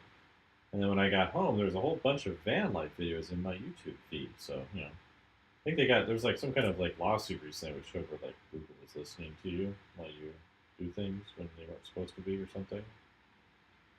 But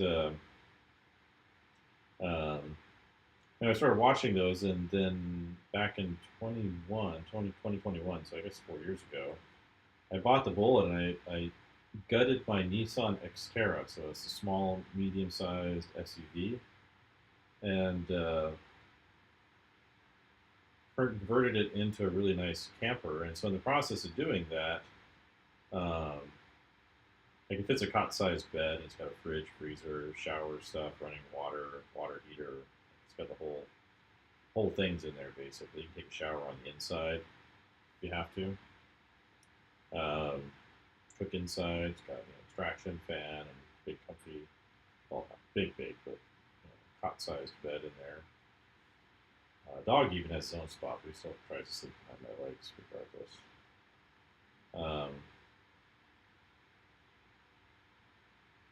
But I got into also like repairing my car's engine and doing all the fluid changes. So I learned a ton about like, stuff I had no idea about with cars. You just don't know when you're most people don't know anything about their cars, so I learned a ton of stuff, and it's made a difference for kind of how I approach certain things because I just didn't know, didn't have the experience or the information, and there we go. Some more lines here. So that's already been in the issue, 22 pages.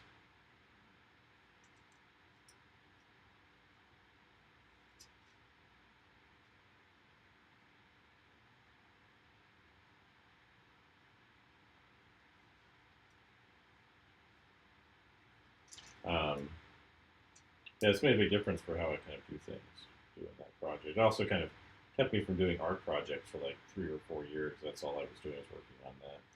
I did an initial build over 11 weeks during one summer, and then was able to get out during the last like 2 weeks before school started when I was at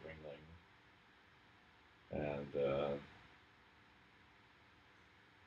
kept it that way for like a year and a half, and then did a final build in 23. The summer I left Ringling, used their wood shop during the summer, and got it all. Got really nice hardwoods, cherry and walnut and mahogany. Really nice Baltic birch plywood. All that good stuff. So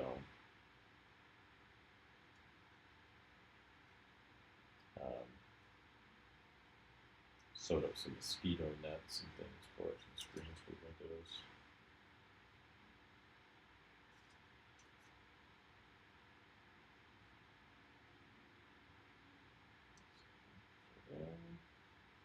But that was a big project for me a while back. So I've been out using it since coming here to Virginia, especially when you get the nice fall weather.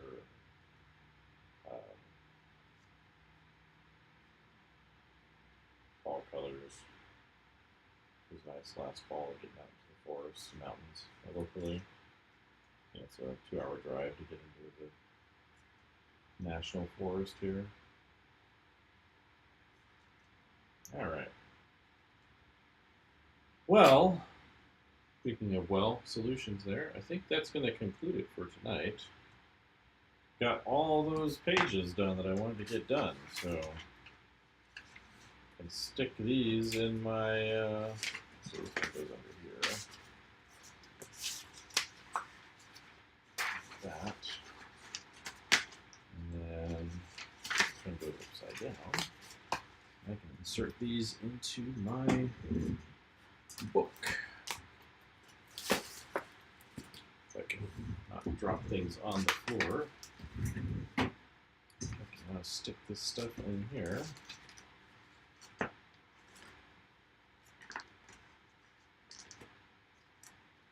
I feel much better about the drama. I feel like, well, I was pushing so hard on the original versions, I think, because I was kind of running out of gas as I got to the end. So I think this is going to make a difference for how it all works. So yeah, that's that in there now. Got all those pages done. So now I can breathe easy. I'm going to decide which covers to do, which pages to do, and get my reference and move on to the pencils and hopefully the inks. Get that rolling over this weekend. So I'll probably be on a bunch working on those once I get my references all shot and taken. I'll be back on in the morning, of course, working on that painting. So that I've been doing for spending an hour or so in the morning on. If I do that, then get ready for classes, maybe shoot the reference in the morning that I need. Go from there. But yeah, thanks for coming in. I appreciate it. We'll talk to you all later.